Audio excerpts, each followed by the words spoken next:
Tuesday, October 19th, 2021 meeting of the Greensboro City Council. I need a motion to return to open session. Motion to return to open session. Moved by Ms. Abuzawader, seconded by Mrs. Thurm. I am a yes. Mrs. Johnson? Yes. Ms. Abuzawader? Yes. Mrs. Hightower? I'll come back to her. Mrs. Hoffman? Yes. Mr. Holston? Yes. Mr. Outling? Yes. Mrs. Thurm? Yes. Dr. Wells? Yes. And Mrs. Hightower, I think your connection's back? Yes. Okay, that passes 9-0. Beginning with the November 1st, 2021 meeting, the City Council returned to a hybrid format with a limited capacity in the Katie Dorset Council Chamber. Due to ongoing public safety concerns, the City of Greensboro has implemented safety precautions for all attendees. Residents may sign up to speak before meetings to participate via Zoom by 5 p.m. the day prior to the meeting by using the JOT form on the city's website. Or for in-person attendees, they may sign up the night of the meeting at the QMinder kiosk by 6 o'clock. A Q code will be available for use to scan onto personal cell devices should residents prefer. All attendees will be required to wear a face covering, and a hand sanitizing station will be located just outside the council chamber for convenience.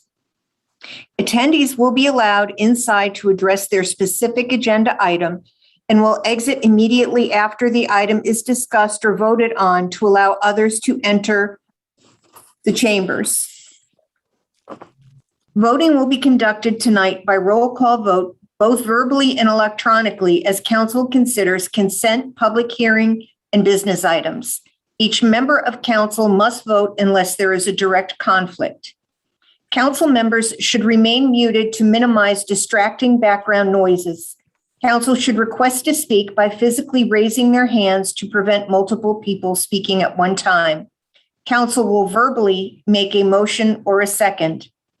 We do welcome speakers to address the City Council.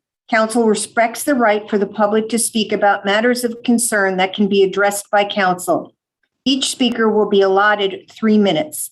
Comments that seem to be intended to incite unlawful behavior will be deemed out of order. Zoom participants are requested to mute their microphones until they are called upon.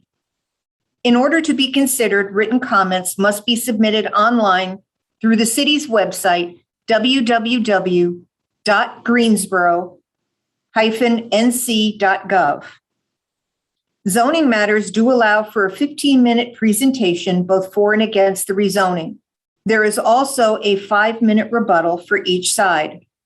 All Zoom participants must remain muted when others have been identified to speak. Once an item has been completed, the meeting host will remove speakers for that item. Guests are encouraged to watch the remainder of the meeting via the Greensboro Television Network or through the city's website. We do have a consent agenda for items C1 through C26, which are a grouping of agenda items that are voted on with one single vote to expedite what are believed to be routine and non-controversial items. Any council member may withdraw an item from the consent agenda due to a conflict of interest or for the purpose of voting no. Items removed from the consent agenda for discussion will be placed on the November City Council business agenda. This night's meeting does include closed captioning. Depending on the length of tonight's meeting, we may take a short break around 7:45. Staff has requested the removal of item C24, which is a resolution calling a public hearing for November 17th, 2021 on the annexation of territory into the corporate limits for property located at 6450 and 6454 U.S. Highway 29 South, 39.2 acres, Loretta Youngman, Herbert Burton, and Jacqueline Burton, due to the withdrawal by the applicant. Can I have a motion to remove C24? So move. Moved by Mrs. Johnson, seconded by Dr. Wells. I am a yes, Mrs. Johnson, Yes. Mr. Busewader, Yes. Mrs. Hightower, Yes. Mrs. Hoffman, Yes. Mr. Holston, Yes. Mr. Outling, Yes. Mrs. Thurm, Yes. and Dr. Wells. Yes. That passes 9-0.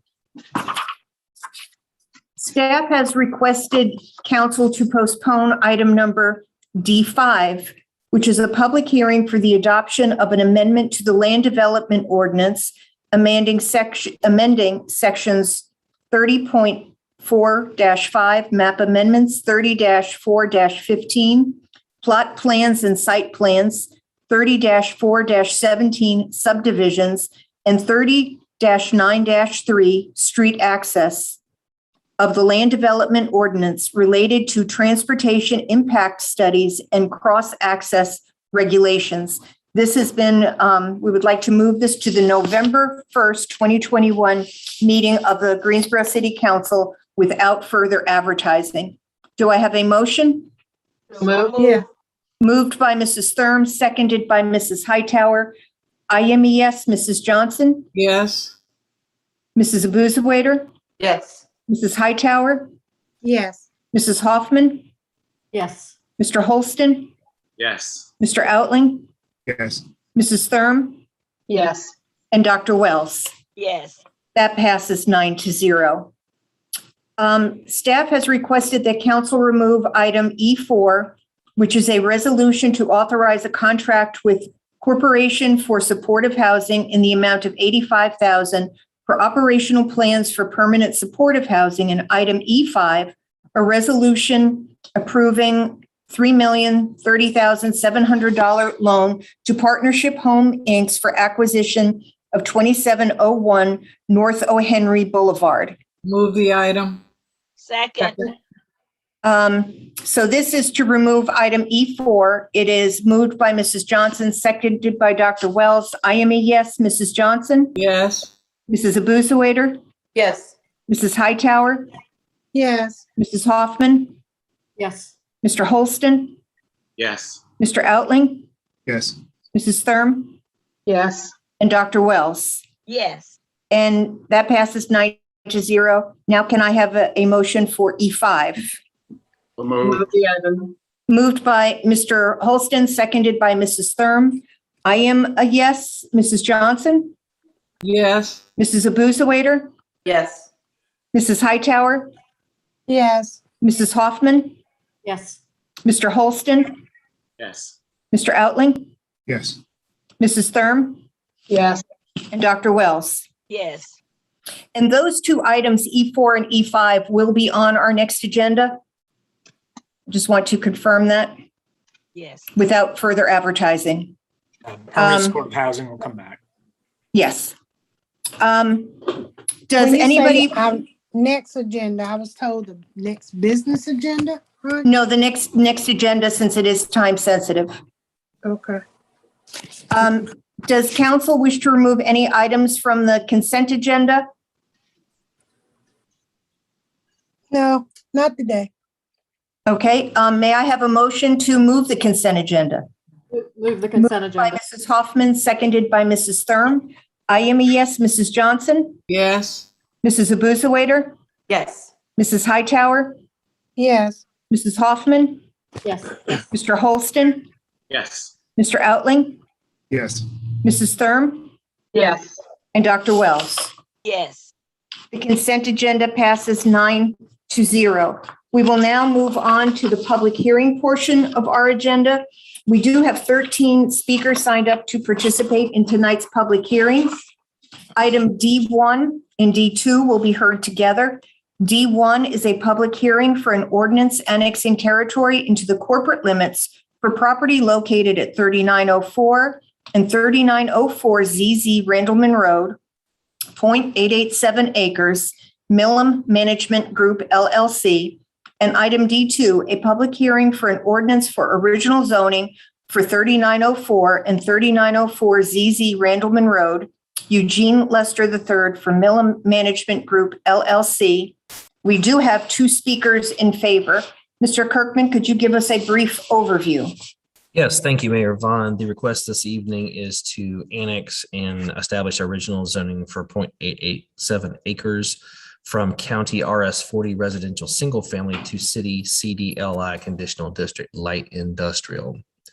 North and south of the request are currently zoned RS 40 with County light industrial located further to the south. East of the request is zoned County AG agricultural. West of the request is zoned County AG agricultural and County RS 40 residential single family. This property is currently undeveloped. North and east of the request are single family dwellings and undeveloped land. South of the request is a vacant single family dwelling, and west of the request is a single family dwelling. This area is designated as commercial on the future land use map of the comprehensive plan and as urban general on the future built form map. The proposed CDLI district zoning has been determined by staff to be consistent with the comprehensive plan's growing economic competitiveness, big idea to build a prosperous, resilient economy that creates equitable opportunities to succeed, and the prioritizing sustainability goal to build economic resilience, expand the local economy's ability to withstand and adjust to disruptions and changes at the regional, national, and global scales. The proposed designation as condition does allow a variety of warehouse, distribution, limited manufacturing, and personal and professional service uses, which in their normal operations have little or no adverse impact upon adjoining properties. Staff notes care should be taken with respect to building orientation, materials, height, and visual buffers to ensure appropriate transitions to nearby lower density residential uses. And staff is recommending approval of the request. The annexation and original zoning for these items was heard by the Planning and Zoning Commission at their September 20th meeting. There were no speakers either in favor or against the item, and both items were recommended to City Council by unanimous vote. I can answer any questions. Any questions? We do have speakers, just two who are in favor, Molly Whitlatch and Damon Millum. I'd like to hear from you if that's okay. Should I go ahead? Yes, you have a total of 15 minutes. Okay, thank you, Mayor Vaughn and members of council. My name is Molly Whitlatch. I'm with the firm of Sharpless, McLaren, Lester, Duffy. I'm appearing for Gene Lester this evening. He wasn't able to appear. And we represent Damon Milan, and he is the owner of Milan Management Group, LLC, who owns this property. Just briefly, to tell you a little bit about Mr. Milan, he's here as well. He is a local entrepreneur and businessman. He has an accounting degree from A&T and an MBA in finance from Winston-Salem State. He owns several businesses, including a company that provides business consulting, tax, and accounting services. And that is what he is proposing to put in this location once it is rezoned. And I believe we have some slides available. Are we able to pull those up? Mr. Kirkman? Thank you very much. And I'll try to be brief because some of this is already covered in Mr. Kirkman's presentation, but the property at issue is located south of Interstate 40, several miles south of downtown, and is in an area that is transitional and has a number of other commercial properties surrounding it. If you could go to the next slide. So we took a look at the properties that are about 1/2 mile north and south of the location on Randleman Road. And just to go through a few of these, this is a Daytona gas station and an auto repair shop. You can go to the next one. This is a seafood restaurant. There's a Sunoco gas station, a taco truck, and a convenience store. The Dollar General. This is a Carolina Gardens nursery landscaping company. This is another picture of the nursery, as well as a commercial business that provides music lessons. There's numerous commercial billboards along this area of the road. And there's also, this is another example of a hair and tan salon in the area. This view we saw previously of the vacant wooded lot. And if you can go to the next slide. What Mr. Milan proposes to put into this location is a building that would serve kind of dual purposes. It would be a location for his accounting service business, and it would also have a garage building component. You can go to the next slide. This is the front elevation of the business. So it would have, as I mentioned, interior office space, as well as the ability to pull cars in to the garage. This is not proposed to be an auto repair or body shop facility. Rather, the idea is that while Mr. Mccallum will be offering full service accounting and business services, there are certain times of the year where he has a lower amount of business, particularly the off tax season times. And he would propose to have a building that allowed him to run multiple businesses. And so he would also have perhaps a detailing car shop is the idea. You can go on to the next one. That's just a side elevation. You can keep going. He has obtained quotes for a building that he would like to put up. That's just the agreement of the quote that he obtained. You can go to the next one. So I just wanted to point out some of the requirements for a light industrial zoning and the ways that this application would exceed that. First of all, the setback requirement is 25 feet, and we have included as a condition that the setback would be 50 feet. This would also be fenced around the property, except for the portion of the property that faces the street. And this is just to kind of minimize the impact on surrounding properties, although we think the impact of what he is proposing to do would be minimal. The size of the lot in this case is 38,000, and that exceeds the minimum requirement of 20,000. You can go to the next slide. Okay, so these are just some pictures of the lot as it stands today. It's a wooded lot. It's been cleared in some areas. You can go to the next one. The top two pictures again are photographs of the lot, and then we have this bottom picture, which is a street scene, shows what it looks like in one direction, and then the following slide would show the street scene in the other direction. So as you can see, it's there's not a whole lot around it. And again, we would propose to be set back further than the requirement. Lastly, we've just included a few photographs of buildings that are comparable or similar to what we would propose to put in. These are just buildings that are in and around Greensboro that have an office and kind of garage component.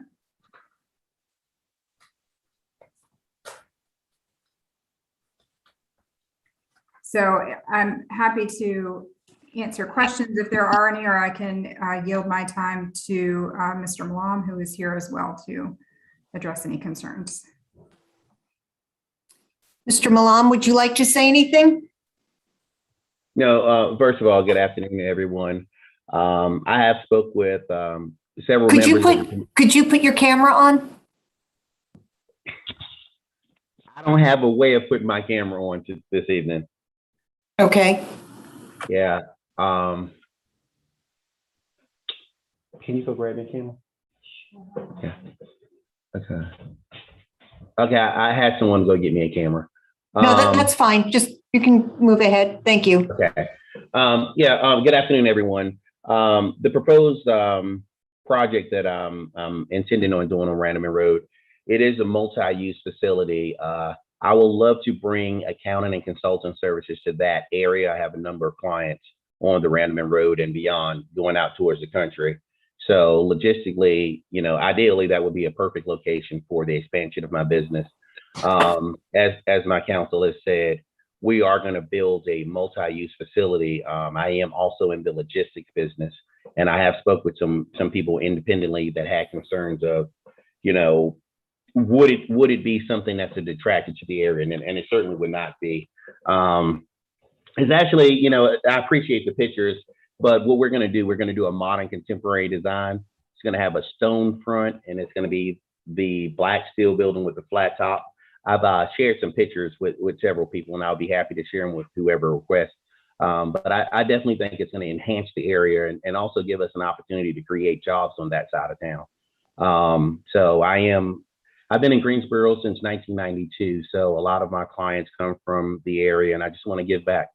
So at the onset, I purchased this property from one of my clients that he and I just sat in the office, and we came up with an idea of, hey, why don't you expand? And that would be an awesome area to do it. So I'm excited about the opportunity to build something and bring it to that side of Greensboro. So, Thank you. Are there any questions for the applicants? so I had a, Mrs. Hightower? hey, good afternoon, Mr. Damon. So it's not going to be a auto repair shop though. It's going to be more of a detail, and it's two odd businesses, but it sounds unique, if you will, but auto transport detail, is that what you're gonna do too? Well, I currently have a logistics company by the name of Carried Away. And an interesting background, I'll just share a little bit personal about me. I'm a product of an auto mechanic and a Pentecostal minister. So my mom was a minister, my dad was an auto mechanic, and also the county dog catcher. So I have a love for animals, a love for cars, and a love for business. So I think that in just maturing in life, I've always said that I never wanted to be an entrepreneur. And here I am, I've probably established more than 2,000 businesses in the Greensboro area for my clients. And I have about 5 independent businesses myself. It's an odd combination, but we transport vehicles. We have several area dealers that we transport vehicles on dealer transports. We transport them out of town. So we have enclosed trailers, we have rollbacks, we have several commercial vehicles. That's just a love of mine, and it's also a way of me giving back and employing people. And then accounting, I just love business. I understand business, and I think that I've been successful at it for more than 30 years. So it is a unique combination, but it just is what I do. And we've mirrored the same thing. I have a similar type of business both in Warrenton, North Carolina, and also in Greensboro, North Carolina. So this is just an expansion of what I've already been doing for a while.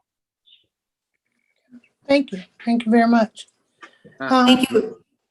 You closing Mayor, the question. Mrs. Hightower, were you through? Yes. Okay, Mr. Holston? Yes, Mr. Mccallum, a couple of questions for you. When you're running the business as the auto detailing or the like, do you plan to have any storage outside, any queuing of cars, nights, weekends? I don't fathom that at this time. And if I do, the cars that we currently have a transportation contract with Foreign Cars Italia. So those cars would people would love for me to leave my side. They're Ferraris and Porsches and things of that nature. But I don't fathom that. A lot of times when we're doing transportation, unless I have a driver leaving really early in the morning or late at night, we just don't bring those vehicles back with us. So that is a normal course of business. Operation going to be for that business?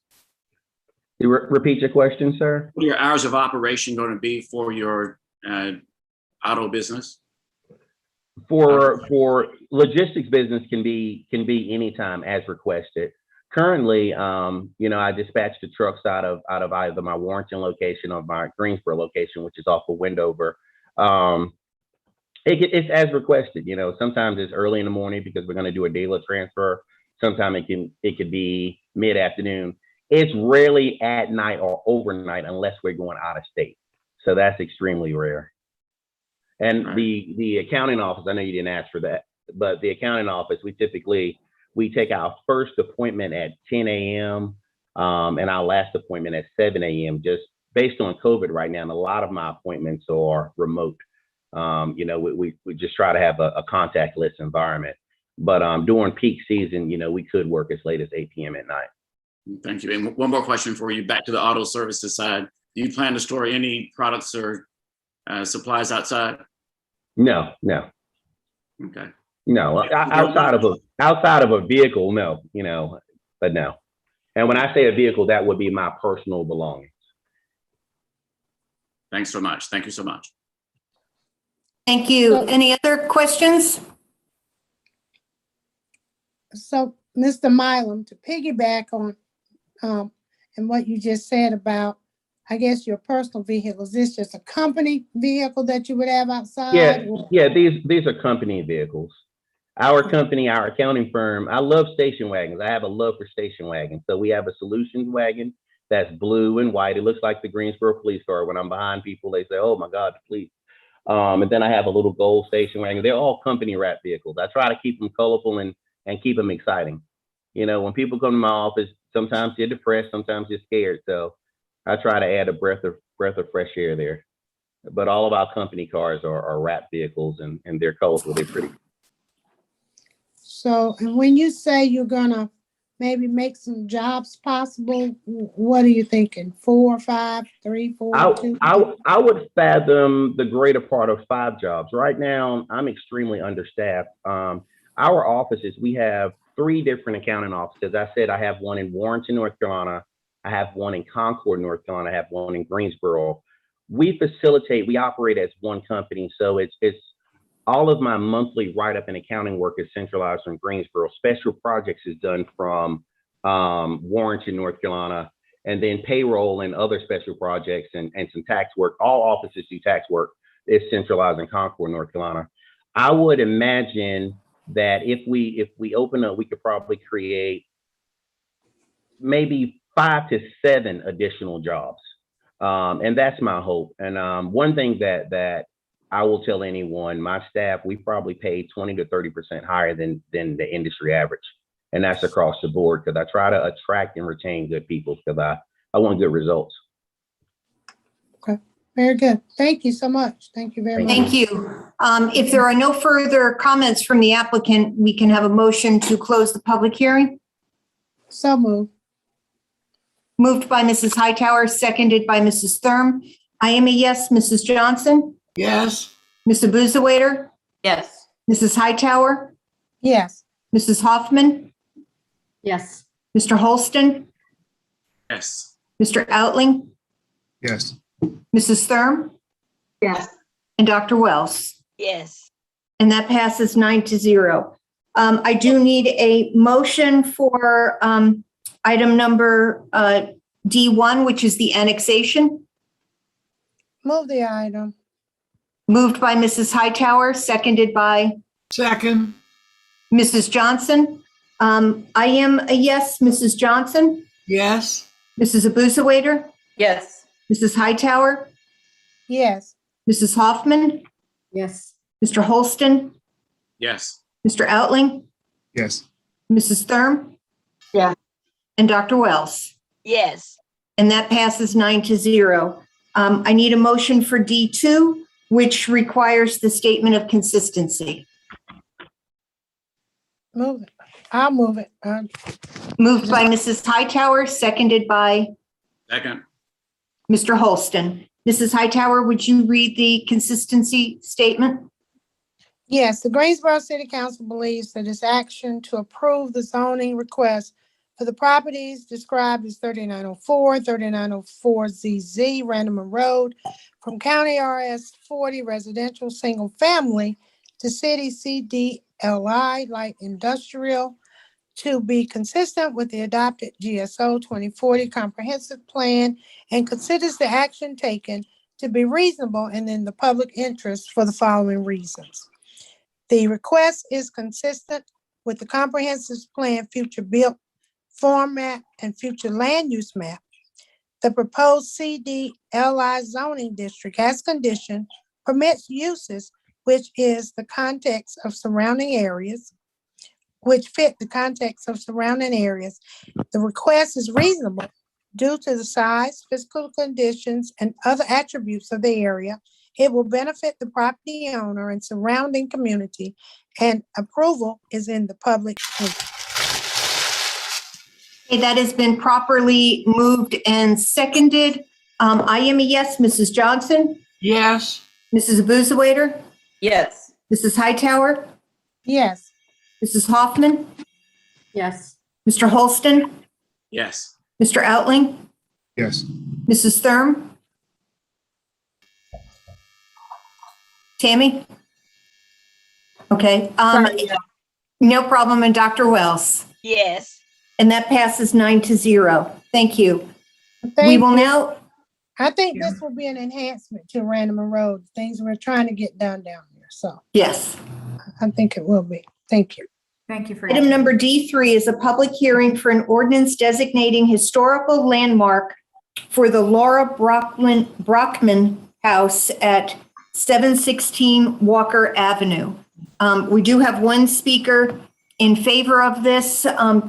Mr. Kirkman, could we have a brief overview on this item? Or whomever? Hey, just a second, I'm bringing the video up.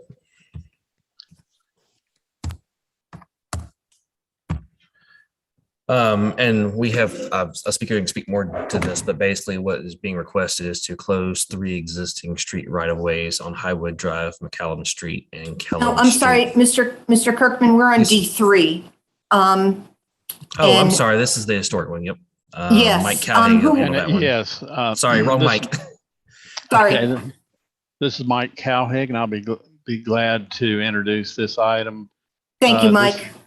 You're welcome, Madam Mayor. This is an application for designation of a Guilford County historic landmark for 716 Walker Avenue in the College Hill Historic District. And as you know, county landmarks are really the special historic structures in our community. And this one is special. Not only is it significant because of the Victorian architecture, but it has a very interesting history and associations with the early years of UNCG.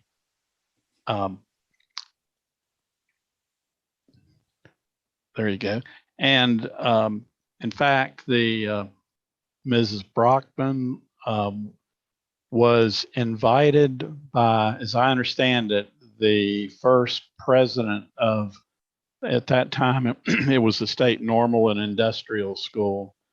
And it was Charles Duncan McKeever who invited Ms. Brockman to teach music there. And so that was the beginnings of the music program at UNCG, which is really one of their trademark programs.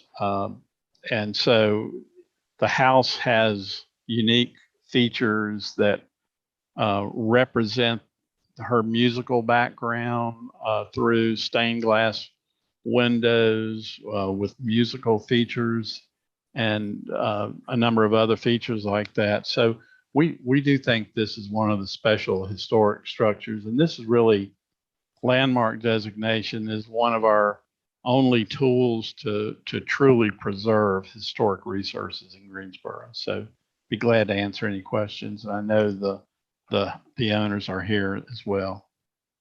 Yes, thank you, Mr. Cowick. We do have Dan Smith on the line if he would like to speak to it, but it certainly sounds like Mr. Cowick did a wonderful job explaining how beautiful this house is and significant. He did do a fine job, and we are simply here in case there are any questions for us. Are there any questions for the applicant? Well, if I could have a motion. Move the item. Moved by Mrs. Johnson, seconded by Mrs. Thurm. I am a yes. Mrs. Johnson? Absolutely. Mrs. Abusawader? Yes. Mrs. Hightower? Yes. Mrs. Hoffman? I know she's a yes. Mr. Holston? Yes. Mr. Outling? Yes. Mrs. Thurm? Yes. And Dr. Wells? Yes. And that passes 9-0. Thank you. Item number D4 is the public hearing for the resolution to permanently close Highwood Drive, Kellum Street, and Mccallum Street for FISIS Properties LLC. We do have one speaker, but Mr. Kirkman, would you like to give us an overview? Yes, I would be happy to do so. Apologize for the mix-up a minute ago. No, my fault. It's okay. Again, the request is to basically close 3 existing street right-of-ways on Highwood Drive, Mccallum Street, and Kellum Street in order to allow for future development of the property. These requests were evaluated by our technical review committee to make sure that it met the 2 tests for street closing, that the closing is not contrary to the public interest, and that no property owner in the vicinity is deprived of reasonable means of ingress or egress as a result of the street closing. As part of that conversation, there was one tenant located on Highwood Drive that we have confirmed is not there, and that structure is vacant, so that those properties can all be combined after the street closing is done, so there's no issue with access on there. Basically, this is just part of the one of the steps to allow for potential development of this particular corner of Guilford College Road and Interstate 40. And I know that Mr. Gladden is online to speak more to the actual development request. I can answer any questions. Yes. Mr. Gladden? Hi, good evening, council members. My name is Ryan Gladden. I'm an attorney here with the law offices of Adams and Winfrey, and I represent Fices Properties LLC in its petition to close these 3 interior roads surrounded by or enclosed within the 52 parcels owned by Fices Properties in that vicinity of Guilford College Road, Bridford Parkway, and I-40 West. A map was shown just a moment ago showing where those are located. If you want, it might be helpful to pull that up again, if that's okay. That's on page 181 of the agenda.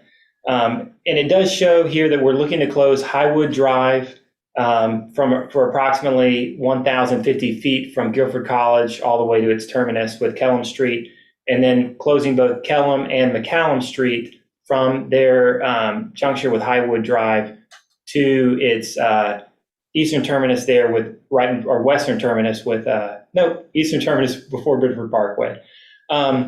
There are no other property owners within this subdivision. These are all owned by Fices Properties. There is one residential structure left internally, which is this property at 607 Highwood Drive shown on the map.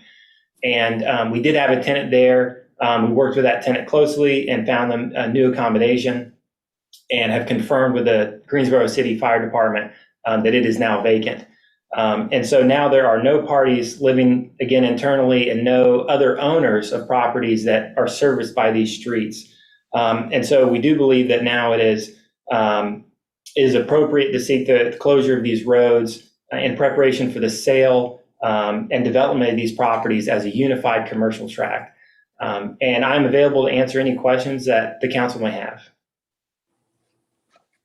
Any questions for the applicant? If not, can I have a motion? Move the item. Moved by Mrs. Thurm, seconded by Okay. Mrs. Abuzawader. I am a yes. Mrs. Johnson? Yes. Mrs. Abuzawader? Yes. Mrs. Hightower? Yes. Mrs. Hoffman? Yes. Mr. Holston? Yes. Mr. Outling? Yes. Mrs. Thurm? Yes. And Dr. Wells? Yes. And that passes 9-0. We now move on to, let's see, we will now move on to item number D6, which is a public hearing concerning the recommendations of the Redistricting Committee.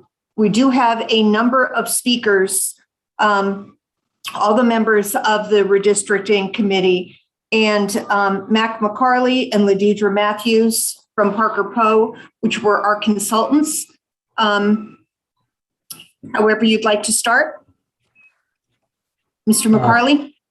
Thank you, Mayor. Mayor and members of council, I'm Mac McCarley. I'm a partner with Parker Poe, Adams, and Bernstein. And with me on this project has been my colleague, Ladidra Matthews. If I could have the person in charge of the slides put up the first slide for me, please.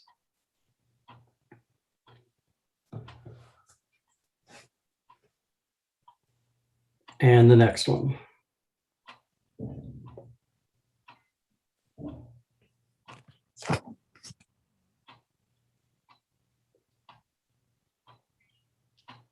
There we go.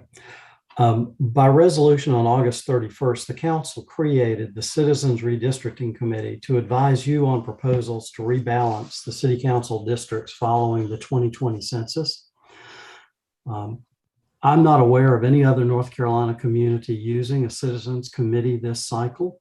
So the city is to be commended for its commitment to citizen involvement, fairness, and transparency. The members of the committee, I think I want to go back one slide to get the names of the members of the committee. It must not have made it. Okay. Well, the members of your committee, there were 7 members.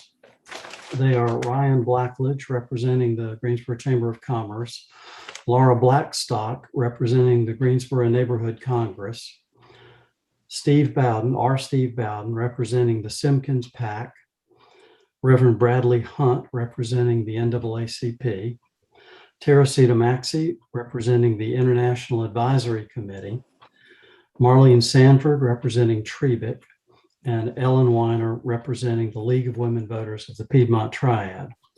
I also need to thank your staff.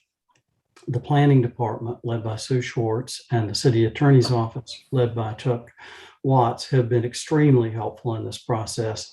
And I especially want to thank planner Dana Kluge. She has done a magnificent job of loading, managing, and manipulating the census data and helping us draw the maps and produce the maps that you'll be looking at tonight. So my thanks to all of them. The next issue is, let me have the meeting list, please. There we go.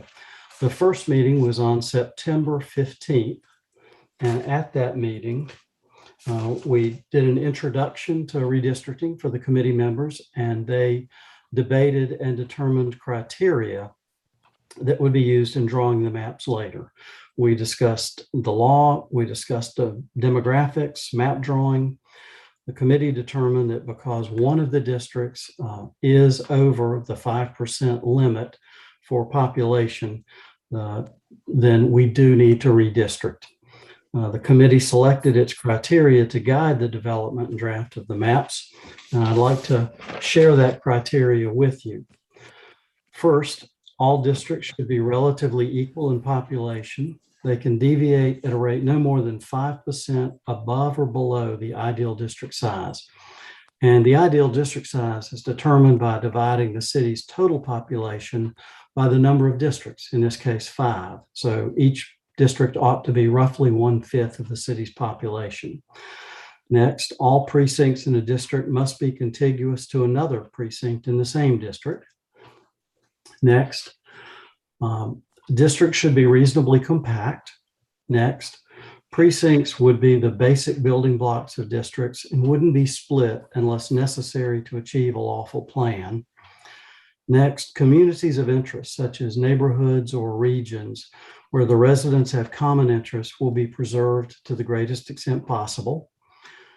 The plans may take into account anticipated population growth within proposed districts as determined by both census data and by land development trends proposed by your planning department and by Trevick. In accordance with law, race may be taken into account in drawing the districts, but it may not be the predominant criteria. And finally, the committee agreed that they would consider whether the public would perceive the proposed new districts as fair and reasonable. That was sort of a final filter for their plan. Notably, your resolution as a council creating the process and criteria to be used in this redistricting prohibited the consideration of 3 criteria that would otherwise be lawful. Those are party registration, voting patterns, and the residential addresses of incumbents. I will confirm for you that none of the prohibited information was presented to the committee or ever mentioned in committee deliberations. The second meeting was on September 23rd. Based on the criteria adopted by the committee at the first meeting, Ladidra and I, with technical assistance from your planning department, drafted maps for the committee to consider. Those were presented and discussed, and then revisions made at that September 23rd meeting. The third meeting was September 30th, and it was designated as a listening session. The committee had directed staff to post all of the maps and supporting statistical data on the city's website for public review and comment. And the September 30th meeting was a virtual listening session for public comment.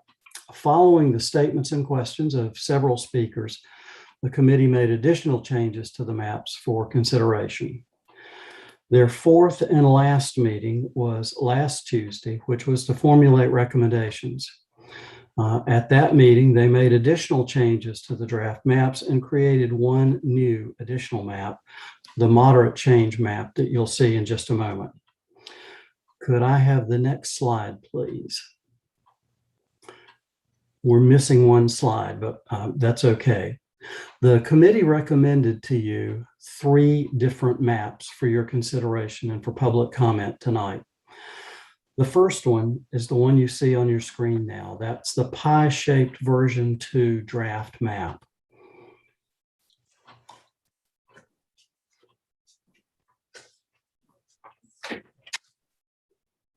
The committee's goal with this map was to have all districts share a portion of the downtown area, with the thought that all district council members would then have a stake in downtown. The map is based off of the district map that was in use between 2001 and 2008. This map, as you'll notice from the statistic box in the top right corner, moves 26 precincts from their current district. As you look at the map, you will note that some of the precincts are shown with cross-hatching on them. That means that they are one of the precincts that was moved. They are shown in the color of the district that they are moved into, but the cross-hatching is to alert you that that was moved from a previous district into the proposed district. And that's true of the other 2 maps also. In this map, all the districts meet the criteria of being within 5% of the ideal population. The greatest deviation is only a minus 2.7%. They have full contiguity and districts are reasonably compact. No precincts are split, and there's an allowance for growth in districts 1 and 2, which are expected to grow some, but not so much on the western edge of the city, what would now be in this map, districts 4 and 5, which that area is also expected to grow some. The 2 majority minority districts, that is districts 1 and 2, remain solidly majority minority in this plan. The 2 issues for council to consider with this map are, first, the potential for voter confusion. This moves 26 different precincts, and it moves them in an election which will be on a very shortened and compressed time frame through winter months. The second issue to consider is whether you agree that having all the districts converge into downtown is a criteria you want to use. If I could have the next slide, please, which should be the moderate change map version 2.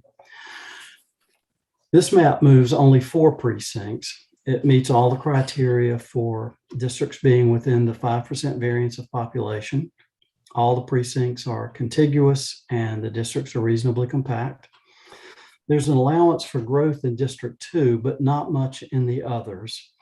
District 4, which is the landlocked district in the middle of the plan, comes in a little bit larger than the others, since it's unlikely that it's going to grow at the same rate as the districts with developable land on their outer boundaries. So that's part of the consideration for growth. The ones that do have developable land might be a little bit smaller in the beginning. The ones that don't have that much developable land, which is District 4, would be a little bit larger. In this plan, no precincts are split. The 2 majority minority districts remain solidly majority minority.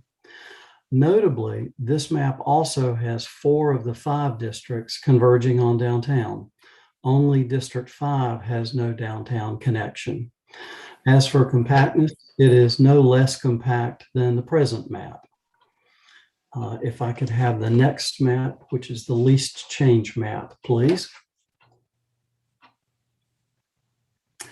As an informational exercise, I drew a least change map. The only criteria used in drawing this map was to get all districts within the 5% variation from ideal district size.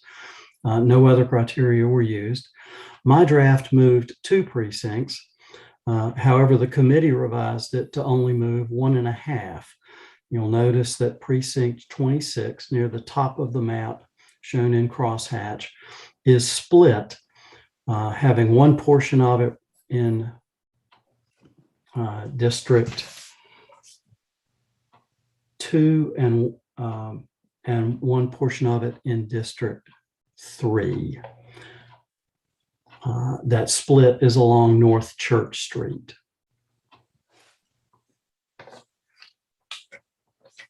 The map meets all the legally required criteria, much like the moderate change map, and it allows for growth in districts 1 and 5, with 4 again being a little bit above the ideal size as it's not expected to grow much. 1 and 2 remain solidly majority minority districts. This map does, however, split a precinct. Precinct 26, as I mentioned, is divided between districts 2 and 3. I would be glad to answer any questions that council members have about the details of the maps before Mr. Blackledge will, as a spokesman for the committee, give you the committee's recommendations. Are there any questions? Mrs. Sturm? Yes, Matt, can you share with us, do we currently have any split precincts, and if so, how many? No, ma'am, you do not. Okay, we do have a number of speakers. They are the members from the Redistricting Committee, and I certainly want to thank them for their hard work. The people that we have signed up, and I don't know if everybody intends to speak, is Ryan Blackledge, Laura Blackstock, Steve Bowden, Reverend Hunt, Teresa Maxey, Marlene Sanford, and Ellen Weiner. Ryan, would you like to? So Mayor, should we just hold our questions then until they finish? I would suggest we hold our questions, and we will not be voting on a map tonight. This is just to take public input. It'll be on our next agenda. Okay. Well, we will have opportunity to have more public input. Well, this is the public hearing. You know, there, as Mac outlined in his presentation, there was kind of a public hearing item during the redistricting process. And then tonight is the night that was called for the public hearing before City Council. The next action at our next meeting is to vote on a map. So there's no opportunity to make any moderations or changes to a map? Well, certainly, you know, there's discussion tonight and at our next meeting, but why don't we get our committee members to speak if they wish. Mr. Blackledge? Thank you, Mayor. Members of council, my name is Ryan Blackledge. I'm the Director of Government Affairs for Cone Health, and I am representing the Chamber of Commerce on the redistricting hearing. Just want to say on behalf of members of the Citizens Redistricting Committee, thank you for the opportunity to be able to serve the people of Greensboro this way. As Mac mentioned, you know, he's not aware of anyone else who is doing this like this with a Citizens Committee. So thank you for that commitment to public input. I've been asked by the committee to provide a summary of the 3 maps, why we chose them, why we wanted to present that particular map to you all. And then I'll also share our ranked preference for those maps. After I speak, members of the committee who would like to add anything will certainly take the opportunity to do so. Additionally, I'll note that many of you either watched our discussions live or went back and watched the video recordings. So I do not plan to review every map or every idea that we discussed, but the committee and I are happy to answer any detailed questions from council. We can get into those if you'd like. So from city staff, if I could ask you all to go back to the image of the pie-shaped map. I'm going to start with that one, please.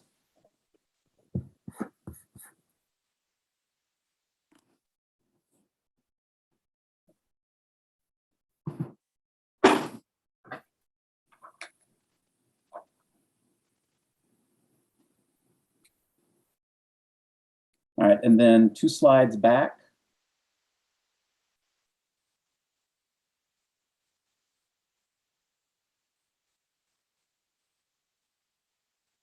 All right, thank you. So as Mac mentioned, this map is trying to get to this idea of all districts converging in the downtown area as best we can. Right now, we've got District 5 that wraps around 4, and several of us had heard from members of the community that they didn't understand why we did that, instead of having what a lot of places do, which is have districts reaching to the center of the city.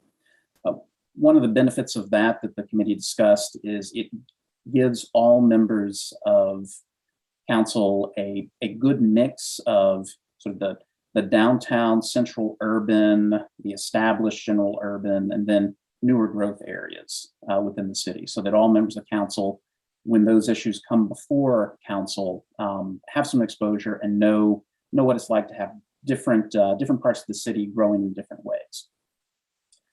Another thing that folks really liked about this pie-shaped map is that it eliminates the current landlocked status that we have with District 4. This map was the preferred map of 6 of the 7 members of the committee, and second choice of that 7th member. It is, however, the map with the most changes, and we do want to acknowledge 26 changes, potentially a lot. There is a potential for voter confusion, particularly during this election cycle, which is going to be pretty short.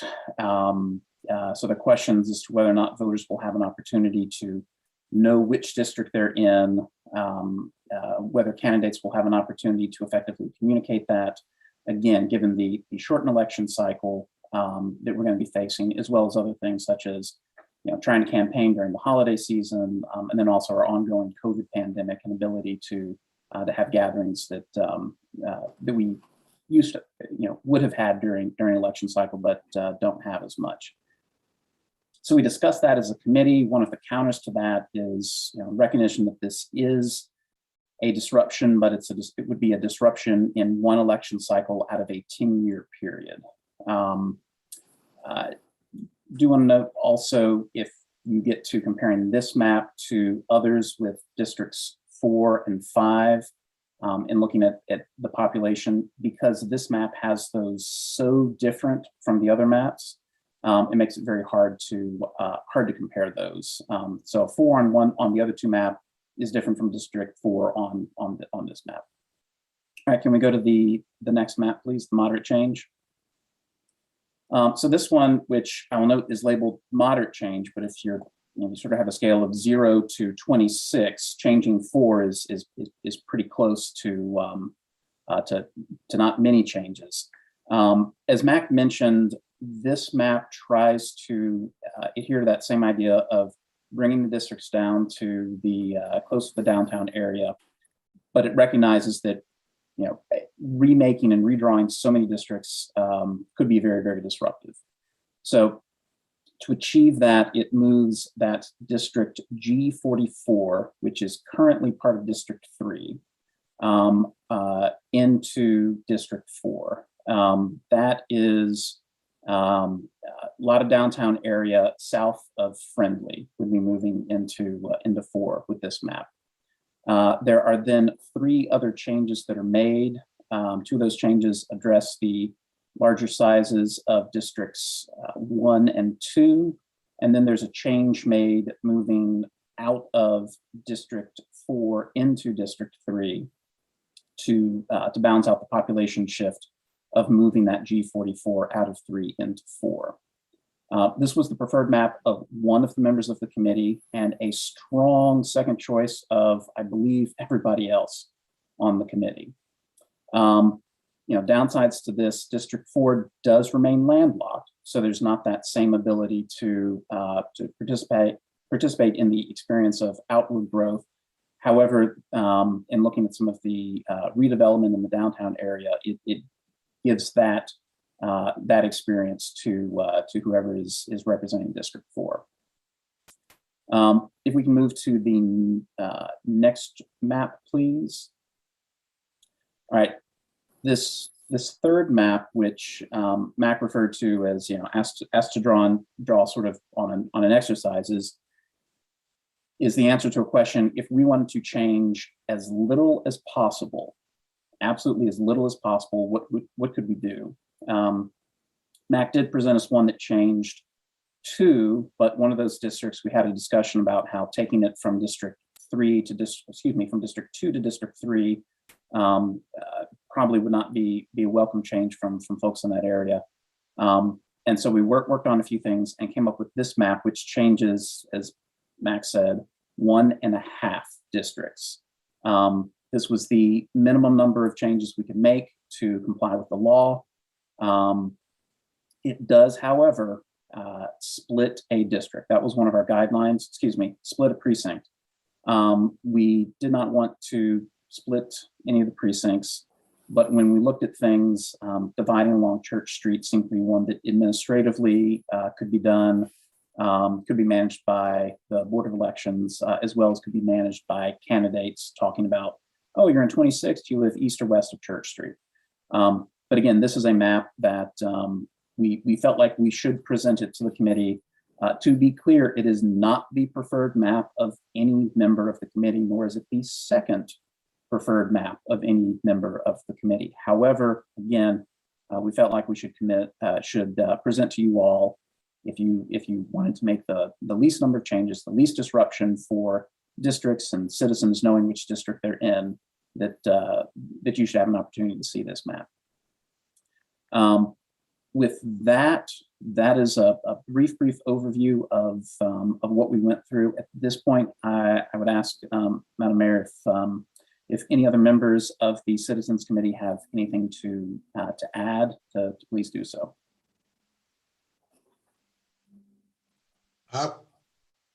This is Steve Bowden. May I speak, Mayor?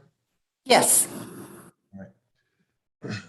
This has been and I really appreciate the opportunity to serve. I think that the committee was conscientious in its efforts in addressing the idea of putting together a citizen prepared district lines. And I'm, as been noted, strongly in favor of the pie-shaped map, which gives everybody a stake in the downtown, which is critical if we're going to have a vibrant city. Now, as we talk about these changes, and I keep hearing there's going to be all this disruption and change, let's look back historically. Unfortunately, that map that started this process was a politically drawn map in 2010. They actually went back. This was based on a map around 2000. And that map, when it was redrawn, which has put us in this position where we, in order to get back to a more cohesive community, it's going to require some changes because that's how we got here. That map in 2010 with the council, and I won't go back and debate who was on council at that time, but it was drawn to protect the council person and the gerrymandered districts to achieve it. So now when we come with what I believe is a very reasonable way to address these issues, you might have to make some changes, but that's basically putting you back to where you were before the cohesiveness of these districts were disrupted. And the last thing I'll say about that, before we had districts, when everybody was elected at large, the great debate was we can't have districts because people won't work together, people will be too parochial, and on and on and on. I appreciate that. But I do appreciate the idea that, as I heard in an Action Greensboro meeting, if you're going to have a vibrant city, you must have a vibrant core. and you can't have it by isolating people out on the perimeter. Therefore, that's why I push so hard that all council members who are elected by district, clearly at-large people have this obligation, but they have a constituency in the downtown of Greensboro. And they therefore have skin in the game to make sure we maintain a vibrant downtown Greensboro. And I can't emphasize enough now, I'm not trying to color this. I sat in those meetings, I made every meeting, I sat in every second. The consensus of the committee was for the pie-shaped map. Now later, there came up some debate, and the second choice came in as a second choice. The pie-shaped map was the overwhelming supported map in the committee. And if I'm speaking out of turn or out of school, I can stand to be corrected. But I want to make sure that was clear.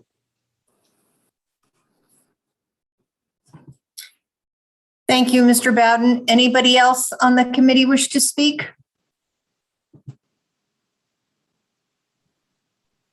Yes, Madam Mayor, Council, this is Bradley Hunt with the NAACP, and I also want to share with Mac and Attorney Bowden that we do commend the city for allowing community input and involvement in this process. I would just like to lift that in addition to my support for the pie-shaped map, I do want to give consideration to one precinct, and that is precinct G57. I've heard from some residents of that precinct that they would like to remain in District 1. The current proposal suggested that precinct be moved to District 5. And so I would just like to lift that as you all consider the maps, certainly the pie-shaped map in particular, that you allow that you consider precinct G57 remaining in District 1 as opposed to being moved to District 5. But overall, thank you all for the opportunity. And I think the pie-shaped map will give the city of Greensboro a fair and balanced district system. Thank you. Thank you. I believe Ellen Weiner. Yes. Again, I want to add our appreciation for being allowed to participate in this, and the League of Women Voters of the Piedmont Triad. We appreciate you listening to the proposal we sent and asking you about our principles of fairness and transparency. And thank you for listening to this and for the criteria you gave us. I want to reinforce what Steve is saying and what Bradley's saying. The pie-shaped map was by far the whole way through, almost from its inception up until like really the last meeting, the vision that we all just pursued because we feel that, first of all, as you all know better than us, Greensboro is a diverse city and it is growing in diversity. The census numbers show that. The Guilford County School District numbers show that. It's diverse. And we just feel that the more that each district can reflect the diversity of the city, like each district, ideally like a little microcosm of the city of Greensboro that shows the downtown and the suburbs and, you know, the development and all on the perimeter, that we just feel if each district ideally could be a little microcosm of Greensboro, and each of you council people representing that, we feel it would be our citizenry would be better represented, but also as y'all are conducting your business and making decisions, that y'all will be more, you'll just have more collaborative problem solving. If everybody has the stake in the downtown and in the development and all, that all of you will have that. And we just feel like maybe meetings will be easier for y'all, that a little more easier to be collaborative and having more shared issues across the districts. And I do want to say on the second point, hearing this about making the changes and, any voter confusion and about the efforts the candidates will make. I do want to say the criteria that you gave us special concern about challenging voters and candidates given a shortened election cycle. That was not mentioned in any criterion we were given from y'all, or was that mentioned or discussed between ourselves? That did not even come up until our last meeting last week. We weren't thinking about that at all. I mean, we acknowledge that this is going to be quite an election cycle. You know, our county commissioner districts are going to change. Our state legislative districts are going to change. You know, there's just going to be a lot of change. And we voters, because we're voting, we're not asking anybody to do anything that we don't have to do. We voters are going to be hearing the message. Got to pay attention, got to find out. And it's going to be, you know, harder for our governments. And, you know, the Neighborhood Congress, the League of Women Voters with Vote 411, all of us are going to be pitching in to explain all the differences that are coming up. So really, if you're going to make a change, now's the time to do it, because we as voters, we're getting change anyway. So that's, you know, we're going to have to do it as individual committee members, as voters, just as everybody will. So to us, that just did not even come up until last week. And right, it will be some special effort, but again, it was by far the consensus of the majority that you're talking one election cycle versus 10 years when you have a chance to really have our districts reflecting our city. So thank you for listening. Appreciate it.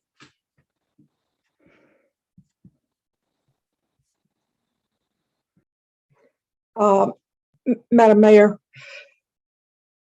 this is Marlene Sanford. I represented Trevick on the committee. I'm the president of Trevick for 6 more days. I don't disagree with anything that's been said. I agree with everything that's been said. I think it was a great committee, and we all appreciate the opportunity to go through this process. It was interesting, and staff was very helpful in supporting us as well. I want to thank them for that.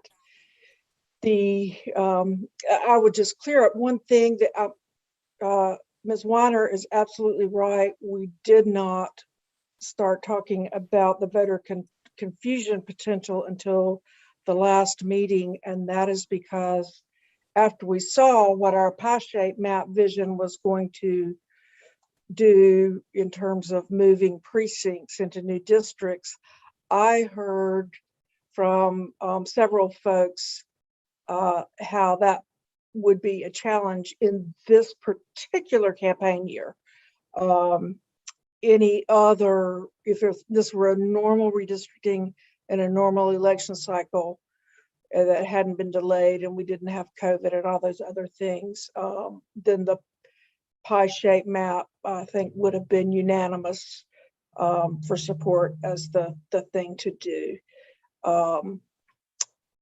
So that's really the big difference there. And I think we were all shocked that you could move as few as 4 precincts and still accomplish almost all the goals that the committee was trying to accomplish for the city and its future. I don't have anything else. I imagine the rest of the committee members are happy to answer any questions. Thank you. Would any of the other committee members like to speak? I'm sure we do have a few questions. And for now, questions, let's maybe address them to Ryan or Mac to avoid a bunch of talking over. Tammy, and then Sharon, did you have a question? Tammy, go ahead. Yeah, I'm just wondering if Mac or Ryan, one of you all, can share with us the actual head count changes that come with each map. I know we up till now have been talking about precincts. And if you could quantify that for us and tell us how many people are affected in each of these maps, that might be helpful. I don't have that at my fingertips, but there is a chance that Dana Kluge does. Dana, do you have that information? I do have that back, yes.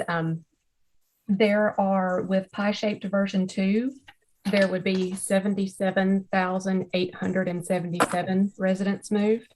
That's 77,877. With the moderate change 2, there would be 14,327 people moved. And with the lease change proposal, that would be 8,035. Thank you very much for that information. And Dana, I'd like to thank you for your hard work on this and getting all these numbers together. Thank you for the staff support. Thank you, Madam Mayor. Tammy, was that your question for now? Sharon?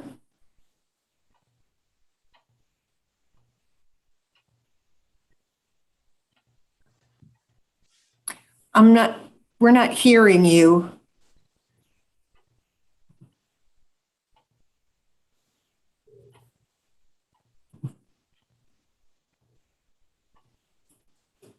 I'm not. Okay, can you hear me Okay. now? Yes. Okay. This thing is weird. Couple of things. I heard a comment made, and I also had heard it myself, that one precinct would rather stay in District 1 because moving it means it puts it not inside communities of interest. And I just wonder how many other precincts are moved without taking that into consideration as well, because that is a criteria, but I've heard really no conversation. And I watched all 3 redistricting meetings live. I sat and watched all 3.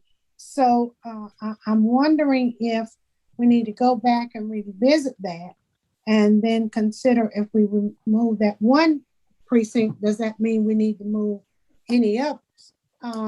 Which would then constitute another map, which is question number 1 for me. And then question number 2 is, as I'm hearing Dana give the numbers, and Ms. Sanford said, well, the other map she considered accomplished the same goal. So how does 14,000 accomplish the same goal as 77,000? Because I am very concerned that people will be disenfranchised, uninformed, won't get the information in time. And while they say it's only one voting time, that vote can be 4 years, that those voters have to live with that and for another 10 years. So I'm just that's kind of shocking to me that we go from 77 to 14, yet it almost accomplishes the same thing. I believe that's the right map. Am I correct, Marlene? Yes, you are. The one goal of the committee that we do accomplish in the pie-shaped map that we don't accomplish in the moderate change map is giving each of the districts some room to grow out in greenfield development. District 4 stays landlocked.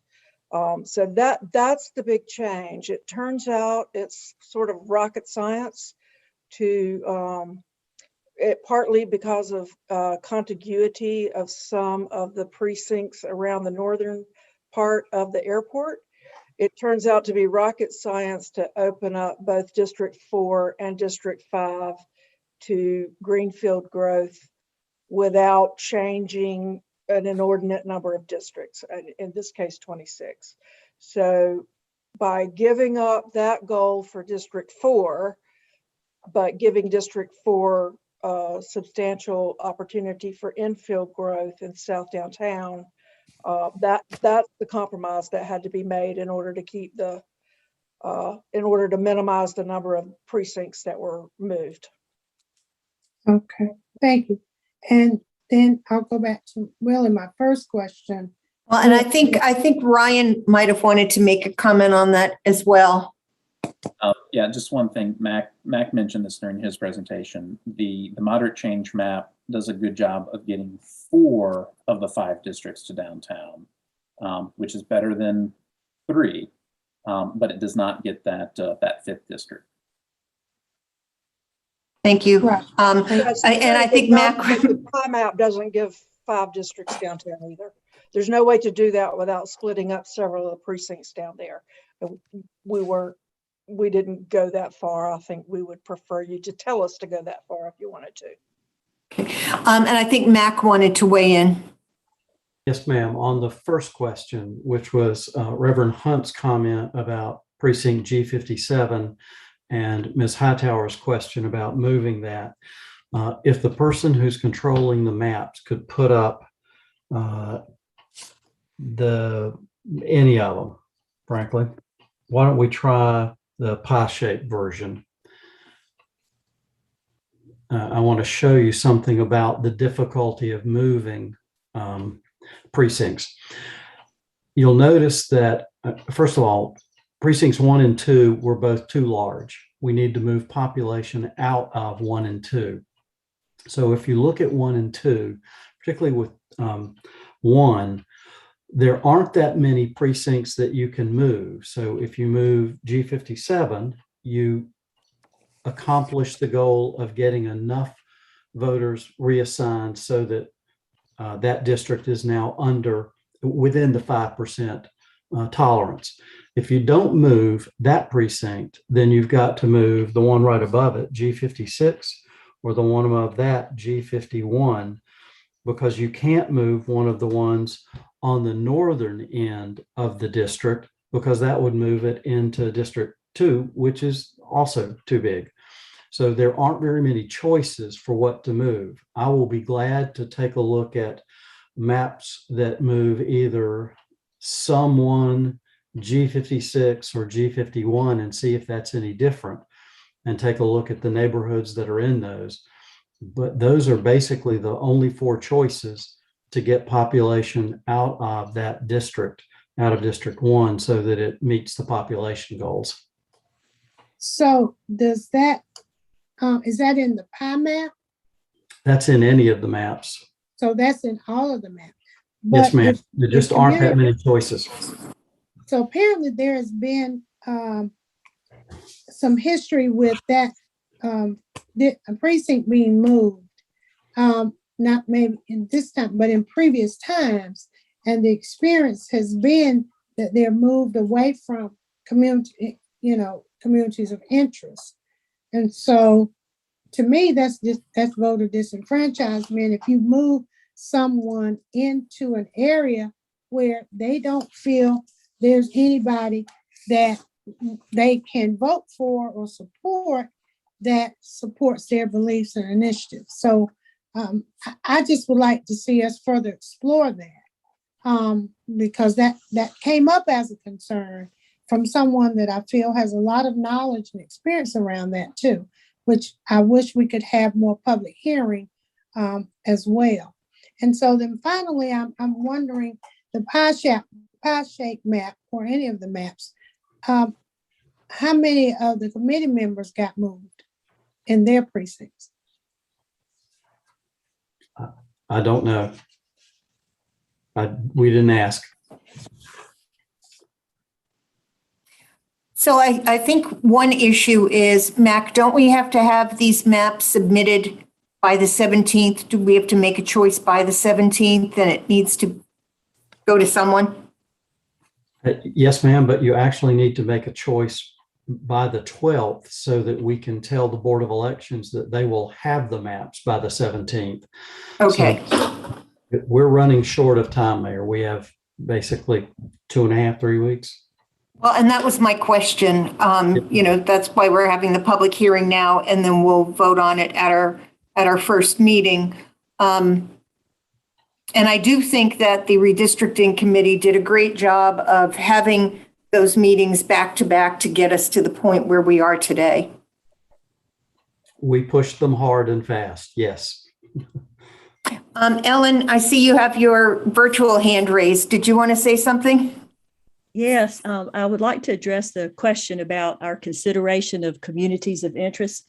It was one of the good people everybody was good on the committee. We really enjoyed talking with each other. But Laura Blackstock was on the committee as a member of the Greensboro Neighborhood Congress. And like at our second meeting, there was a precinct that she pointed out just from her knowledge of the area that was kind of was a suggestion that could be changed. And she, with her knowledge right there, said, I just don't think that's going to work, and, gave her reasons. And so we listened to that. And in our third meeting before these last maps came out, one of the things we asked, I asked myself, I said, in an ideal world, could we have an overlay of the Greensboro neighborhood maps? Because Hickory, North Carolina they're able, and someone said, well, they are a smaller city. Hickory has a neighborhood map of their whole city. And I thought, in an ideal world, if we could have our precincts, and overlaid with a neighborhood Greensboro map to see, how our districts are aligned and how our precincts are aligned. And they said, we don't have that. But we did ask. And I specifically asked, and I wasn't the only one, but I might have, talked the most about it, was asking before these last maps we got at our last meeting, could they be run through the filter of what the Greensboro congressional, neighborhood maps, whatever maps they had, could it be run through that filter? Now, you're right. At our last meeting, I did not say, okay, well, will you show me how you did the overlay?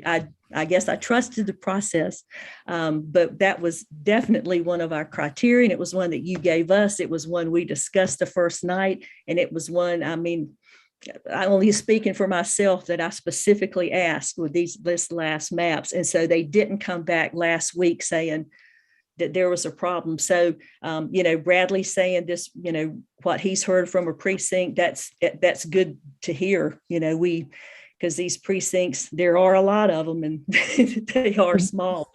So I agree, if there's something going on, because there was a precinct again, like below I-40, that we were, wanting that to be in with other, moving that to get that in. So that, yes, I want to assure you that came up as much as we knew. So as we definitely care about that. Thank you. Thank you. I appreciate that. Thank you. Yeah, I heard some of your comments because I watched you. So yes, ma'am. Thank you. Goldie? Does anyone have any historical background of how people vote in municipal elections? Are you talking about performance? The turnout for municipal election. It's terrible. We know it's terrible, but I don't know. The percentages have ranged over the years in the teens. It'll be different. It'll be different in March when we're on the ballot with everyone else. It'll be interesting to see what that turnout is. Mac, did the committee take into consideration voter performance? No, ma'am. That was one of the criteria that you prohibited the committee from looking at. So we did not gather that information. We didn't provide any to the committee, and it was never discussed. Thank you. Any other questions or comments from council? Tammy? I have concerns, and I'm curious in terms of the committee. I have grave concerns that because everybody would have a little bit of downtown, and downtown would be such a small part of everybody's precinct or everybody's district, that nobody would really be passionate and fully represent downtown. And I'm curious, in the meetings that I watched and the parts of the meetings that I watched, what was the committee's thoughts about that? Was that discussed as a factor?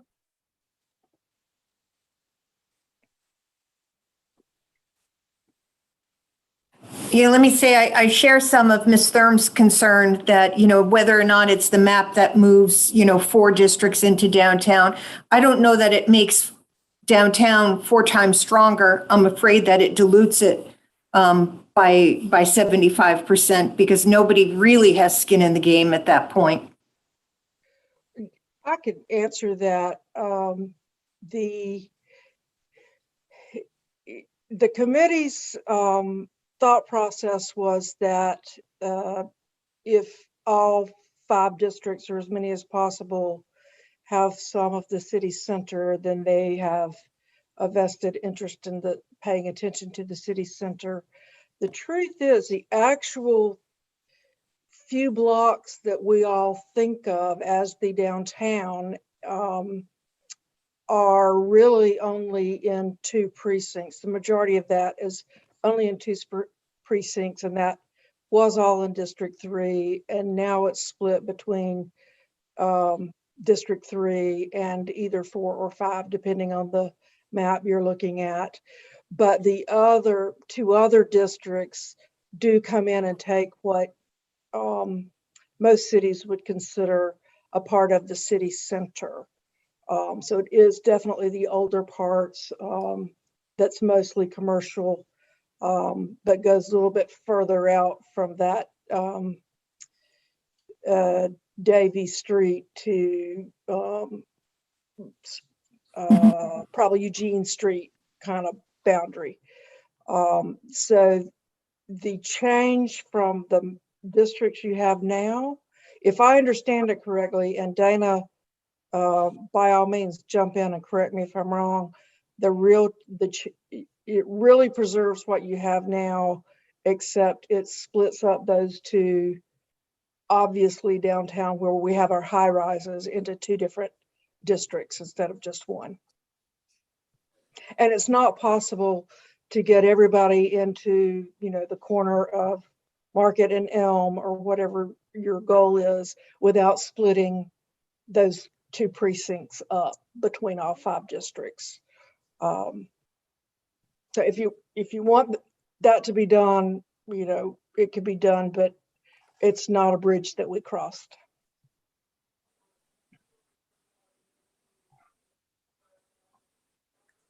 Sorry, Mary Kay, and then Yes, Sharon. thank you. That's okay. I would be curious to know, in the precincts that were moved, in order to have districts have a part of downtown, are you following me so far? It gets a little complicated. How many registered voters are in those areas that are moved downtown? Did I make sense? Yeah, I know where you're going because yeah.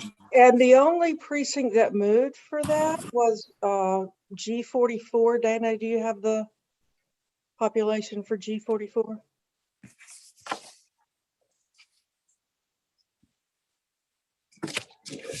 I don't off the top of my head, but I can get it in just a minute. That would be fine later. I was just a curiosity question. And the way the question was asked, we did not gather voter registration data. So what Dana was population, but not registered voters. Okay. So we would know the population. That would be fine too.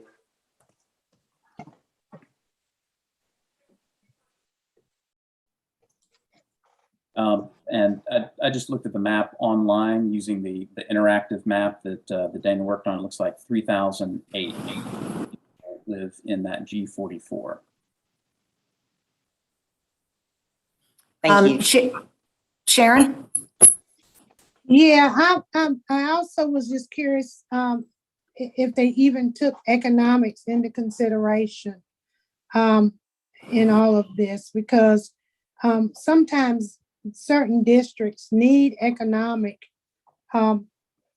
within their boundaries. You push everything into downtown, and then what happens there when you start talking about economic opportunities? And I think that certain districts work well together because they share those communities of interest. And I really don't want to see us lose that focus in that regard. So I hope that we can reconsider some of this down the line. But I was just kind of curious about that. Some don't think economics is important. I've had that conversation and they shot me down. But I've also heard that in other arenas that others do feel it's important. So what did you all consider? Are you talking to the redistricting committee? Yes, ma'am. For the for divvying up the downtown, again, the only precinct that moved for that priority was G44. And so it moved out of District 3 and into District 4 in the moderate change map, out of District 3 and into District 5 for the pie change map. I'm sorry, the pie shaped map.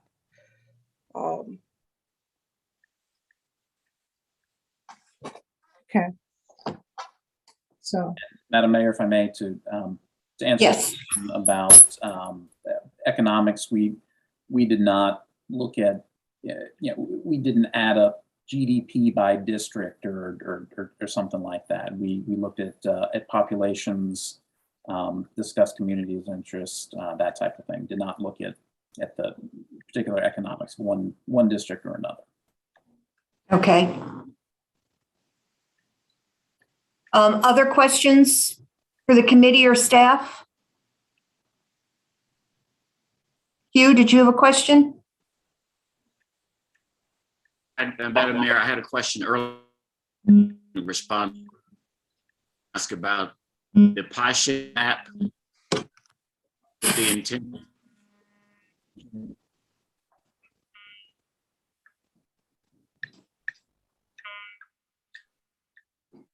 Hugh, I think you're breaking up a little bit.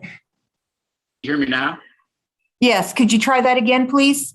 Yes, the map with it sounded like one of the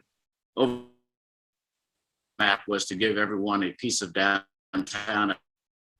Districts 11 and 44 make up the majority of downtown district, it appears. And so was there any concern about providing all the piece of downtown, understanding what that means? But did the committee at least consider that? And it sounds as if from Marlene's comments that the committee did not consider that. Correct.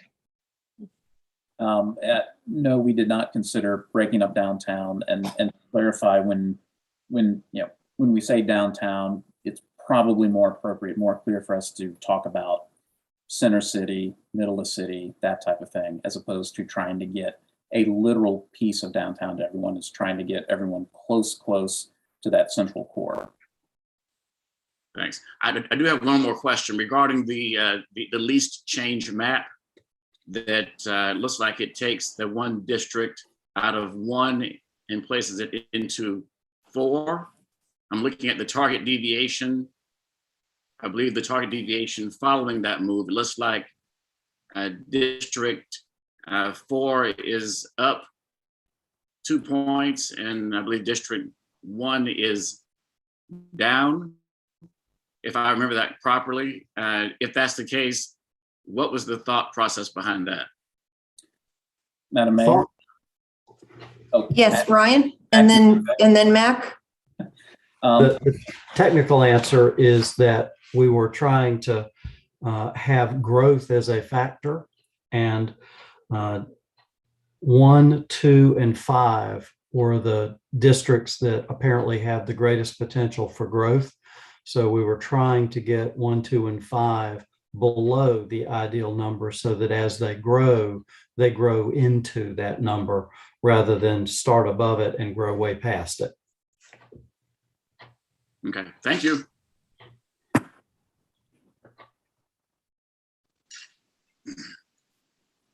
Any other questions?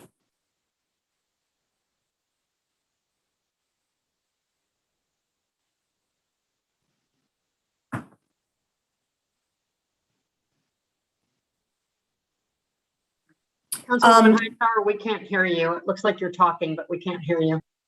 Well, I keep saying, I keep going on mute and forgetting to unmute. But I'm still concerned, Mayor, Mac and them about these communities of interest, because I don't think the focus on them was, to Ms. Wiener's point, really that in depth, and so now we come at the nth hour and saying we got to have maps, because we're on a deadline. Yet those things that really should have been taken in consideration were not, to a degree. And so I think we need to try to, Mac, if we can, figure out a way to relook at that and revisit that. In the short time we have, maybe we can sit down. I don't want to try to create my own map, but I think we can make some tweaks here with them to kind of look at that possibility. Ms. Hightower, in the different maps, there are 3 different precincts out of your district that move, depending on which map you're looking at. Sometime this week or next, may I have a conversation with you about which one of those precincts you think is least like your district and would be most appropriate to move, and we'll see if the numbers match up. But it's a different precinct in each map. Sum 1 moves in the moderate map, G51 moves in the least change map, and G57 moves in the pie-shaped map. But at some point, we have to pick a precinct that's got enough population in it to rebalance to meet the constitutional requirement. But I'd be glad to have a conversation with you about which one you think is most appropriate. Yeah, because I think we need to have, and I'm certainly open if I need to do it tomorrow, to making sure that we revisit this and we talk about this concern and make sure we address this. I understand we need to move, we got to grow, we got to look at all of that. But, the overall concern for me is we talk about voter disenfranchisement, and when, Black people are fighting, and we went in the voter ID issues that we have, and just getting through some of those issues, and now they have to come back and say, well, we moved 26 precincts, and people start running, where do I go? What do I do? I think we do them a disservice. If we had enough time maybe to talk about these issues and hear more from the public, I personally would feel better about that. But I think if we can do something that does make a change but impacts people the least, I think is what I would like to see the focus and especially address those communities of interest. So yes, sir, I'm more than willing to sit with you and talk to you about that. Let me just say, I've looked at the maps, I've reviewed some of the meetings. I think that the redistricting committee did a really good job. In January of this year, I brought before council that I wanted us to do some independent redistricting, which kept us arm's length out. And I think we've gotten a good product. I think there are 3 maps. I lean towards the moderate change number 2, which would move 14,327. I think Dana said.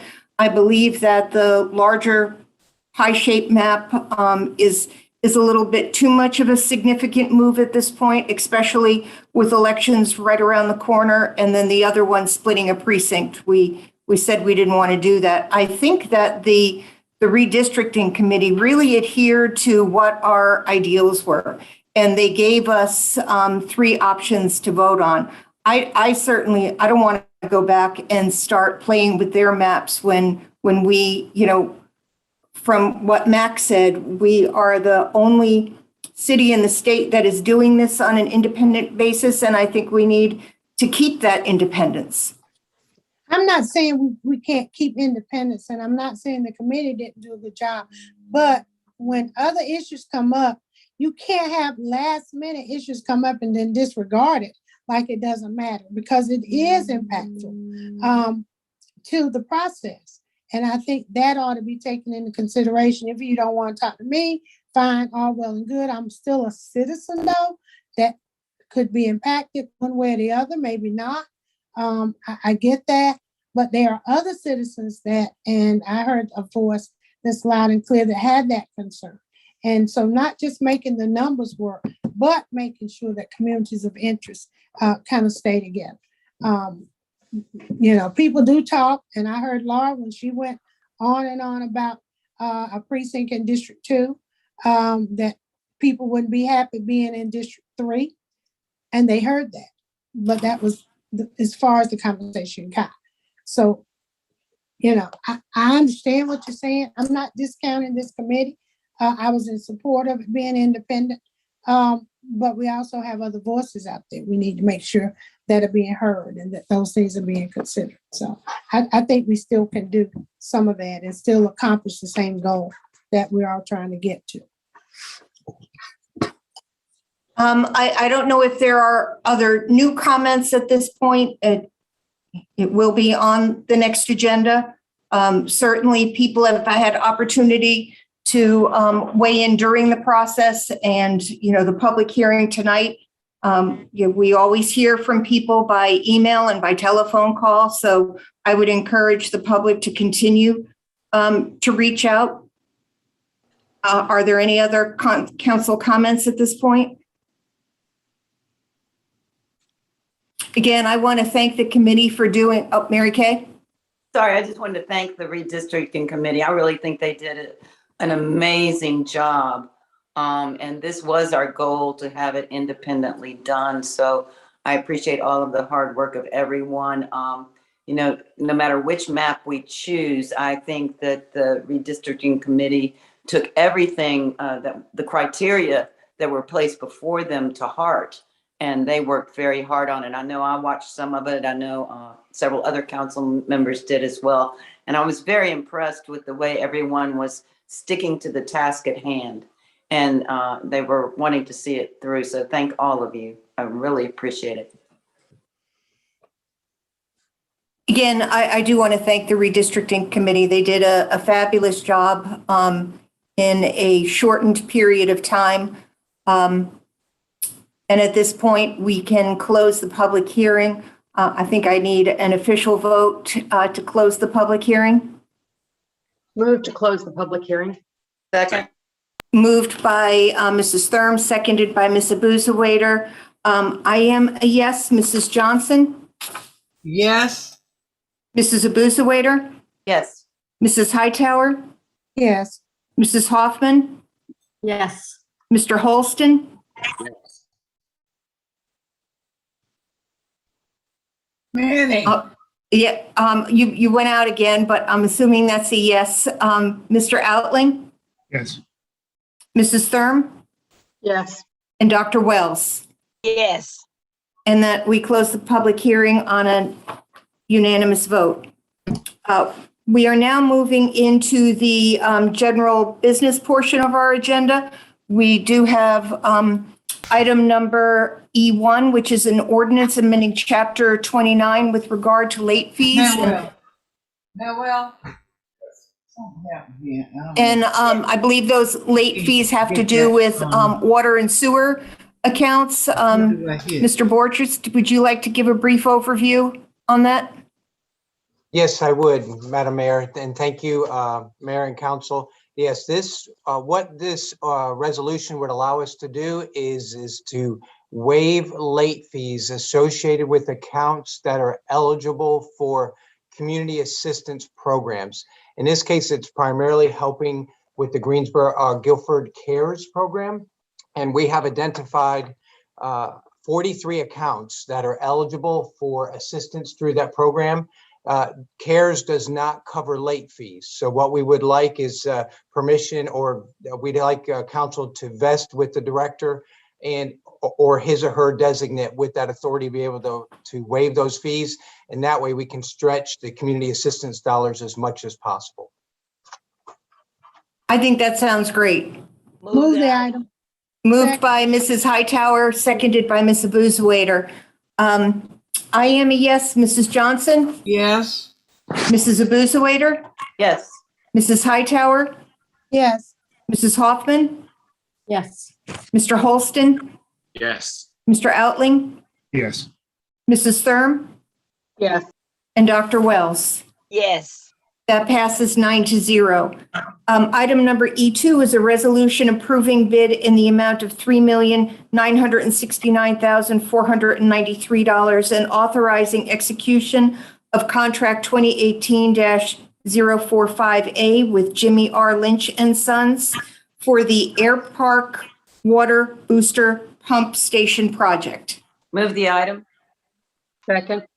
Moved by Ms. Abuzawader, seconded by Mrs. Thurm. If there are no other comments, I am a yes. Mrs. Johnson? Yes. Mrs. Abuzawader? Yes. Mrs. Hightower? Yes, and the MWBE is satisfactory. So that's Wonderful. Okay. Mrs. Hoffman? Yes. Mr. Holston? Yes. Mr. Outling? Yes. Mrs. Thurm? Yes. And Dr. Wells? Yes. And that passes 9-0. Item number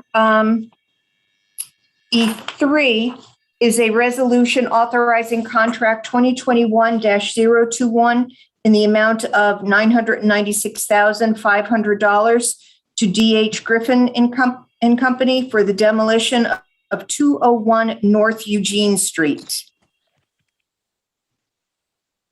Do we have a?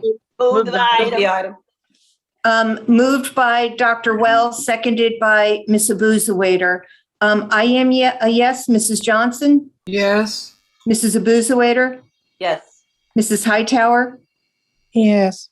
Mrs. Hoffman? Yes. Mr. Holston? Yes. Mr. Outling? Yes. Mrs. Thurm? Yes. And Dr. Wells? Yes. And that passes 9-0. Now we move on to item number E6, a resolution to authorize an interlocal agreement, MOU, with Guilford County for up to $10 million in emergency rental assistance program funds. Move the item. Moved by Sharon, moved by Mrs. Hightower, seconded by Mrs. Thurm. I am a yes. Mrs. Johnson? Yes. Mrs. Abuzawader? Yes. Mrs. Hightower? Yes. Mrs. Hoffman?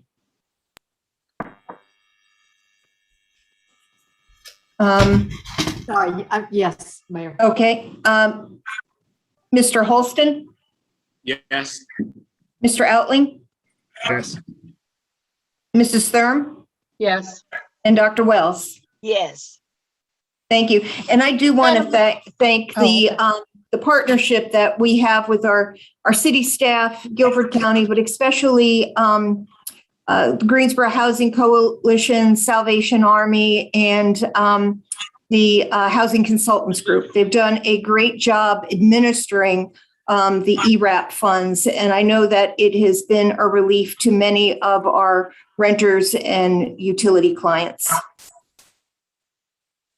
So, Madam Mayor, you kind of said what I was going to raise my hand to say. But I did have one quick question. That's why I wanted to move it. But will they get all the 10 million at one time? Because they are really going through that money because there's so many people that need help. And I know they've been waiting and have gotten down to the wire. Yeah, I don't believe it'll all be at one time, Councilperson Hightower. I believe as they receive the funds from the state, they will provide us with funds. And I think the first let is 2 million. Okay, because that 2 million probably won't last long. No, ma'am. It will not. Yeah. And so the concern I have is that we'll get another letter from our provider saying we're running out again. I mean, it would be nice if we could have got it all at one time. It's not like it doesn't have a purpose and it won't be spent and used. Yeah, that's mostly because of the way the state is distributing the funds, but the county has committed to getting it to us as soon as possible. And one other thing I'll mention, since you provided the opportunity, is that we do have a relationship with some legal experts and other housing experts set up in the courthouse with some 80 potential evictions that are facing the court right now. So we're trying to assist people as quickly as possible. Okay, yeah, because I understand, some people are saying when they get to court, they're having to wait on the money, and sometimes the judge won't allow that to happen. But if you could provide them a check immediately, that would also help. But if they have the money to provide the check, so just trying to help some of the evictions not happen. So that's thank you, Madam Mayor, for that time. But I am appreciative of all of the providers. They step up and do a great job. So thank you. They really, really do. I see Ms. Kennedy on the line. Was there anything you wanted to add? Just to follow up on what you said, Madam Mayor, we've expended $13.4 million back into the community for people with housing emergencies. And we had no way to anticipate how great the need would be. So we're looking forward to getting this money back in, keeping our tenants in their housing, and helping landlords be sure that they can continue to move forward with their processes. Thank you. So I believe we did take the vote on that. Item E7 is an ordinance establishing the emergency rental assistance Guilford County in the amount of $10 million. That is, that's the budget adjustment. Do I have a motion? Moved by Mrs. Johnson, seconded by Ms. Abuzawader. I am a yes. Mrs. Johnson? Yes. Mrs. Abuzawader? Yes. Mrs. Hightower? Yes. Mrs. Hoffman? Yes. Mr. Holston? Yes. Mr. Outling? Yes. Mrs. Thurm? Yes. And Dr. Wells? Yes. And that passes 9-0. Item number E8 is a resolution in support of an NC Commerce Industrial Development Fund utility account application. Move the item. Second. Moved by Mrs. Hightower, seconded by Ms. Abuzawader. I am a yes. Mrs. Johnson? Yes. Mrs. Abuzawader? Yes. Mrs. Hightower? Yes. Mrs. Hoffman? Yes. Mr. Holston? Yes. Mr. Outling? Yes. Mrs. Thurm? Yes. And Dr. Wells? Yes. And that passes 9-0. That is the end of our official agenda. Are there any boards and commission appointments? Mrs. Hightower?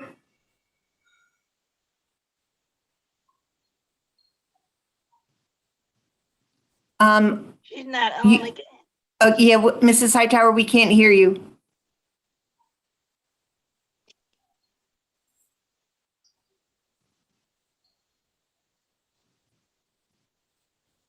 Sharon? Can she hear us? Okay, let's move on to Dr. Wells.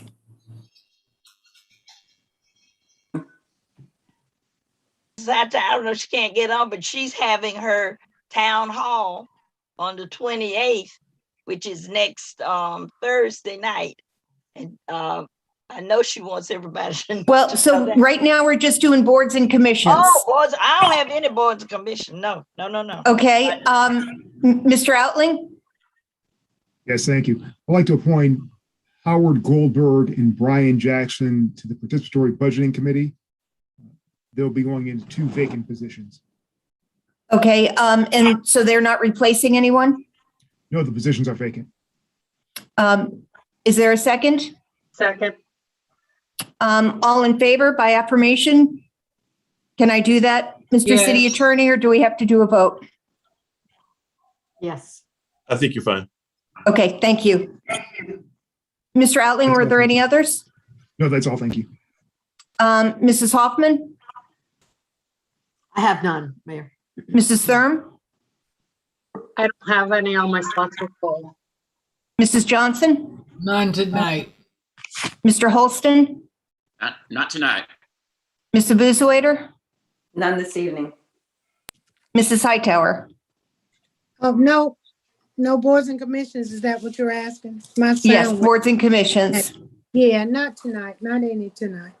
Okay, now we'll go on to council comments. Mrs. Hightower? Thank you, Madam Mayor. First, I wanted to give congratulations to a opening today that you and I were at this morning early 9 o'clock, yay, was 33 and Elm Coffee Shop at 924 Gate City. It's a coffee shop that has been opened by Industries of the Blind and staffed by the employees. They are, sight impaired sometimes, so they don't leave for lunch. It gives them an opportunity to come in the morning, have coffee and lattes. They have all of that, and they have snacks and drinks and all. Very nice. I hope you all will go by there. That's an economic development piece as well, and they're looking to hire someone else. And when they hire that person, they'll be open on Saturdays. Right now it's 6:30 to 3:30, or in the afternoon, maybe 6, and then on Saturday from 8 to 4. So while it wasn't Starbucks, to me it was better than Starbucks, and the price was pretty good. Congratulations to them. Also, this past weekend, I went to the Fall Fest at Windsor Center, and it was very informative for the community. They gave away books, and they talked about health care, and they had lots of opportunity for connections in the community. Salvation Army was there, several other entities. Our library was there. There was a presence there, and it's certainly a good way to get out into the community and take these things that we do to the citizens and not expect them always to come into us. So that was a nice event. I also have a couple of questions. Recently, I had a conversation about racial equity and diversity training. And my understanding is that the police department has not had theirs. And I supported that grant because that was going to provide money for that training. And it's been well over a year. And I will say that all of our other departments have done it. As a matter of fact, they're getting ready to go into phase 2. So I would like to know when they are going to do theirs as well, because that conversation is ongoing. It's very important that we have that dialogue and that training.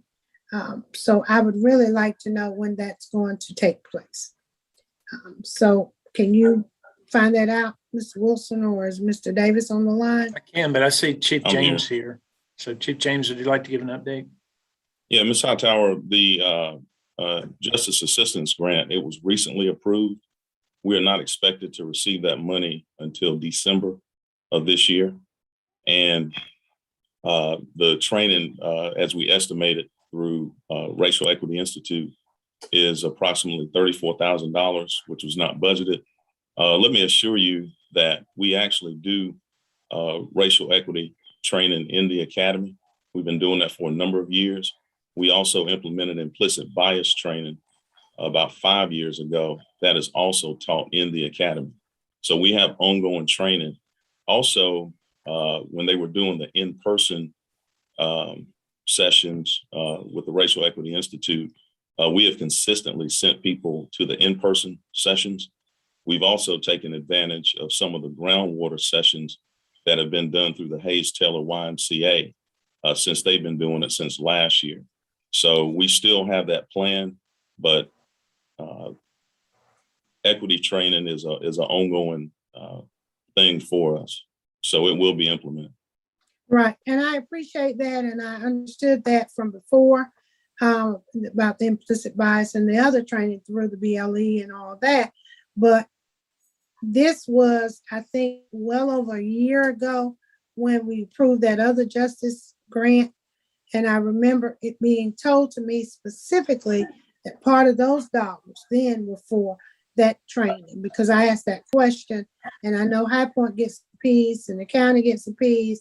We didn't want them to get our piece, but you were going to use some of that for that. So I know and then we approved a second grant, I think this year. So no, only one grant was approved. The grant that was presented early in 2020 was not approved by council. So we did not receive any money last year. That money was divided between High Point and Guilford County. We did not receive any money. the grant for this year was recently approved by council. I can't remember the exact meeting when it was approved, but we have not yet received that money. And we've been told that that money will probably hit our books in December.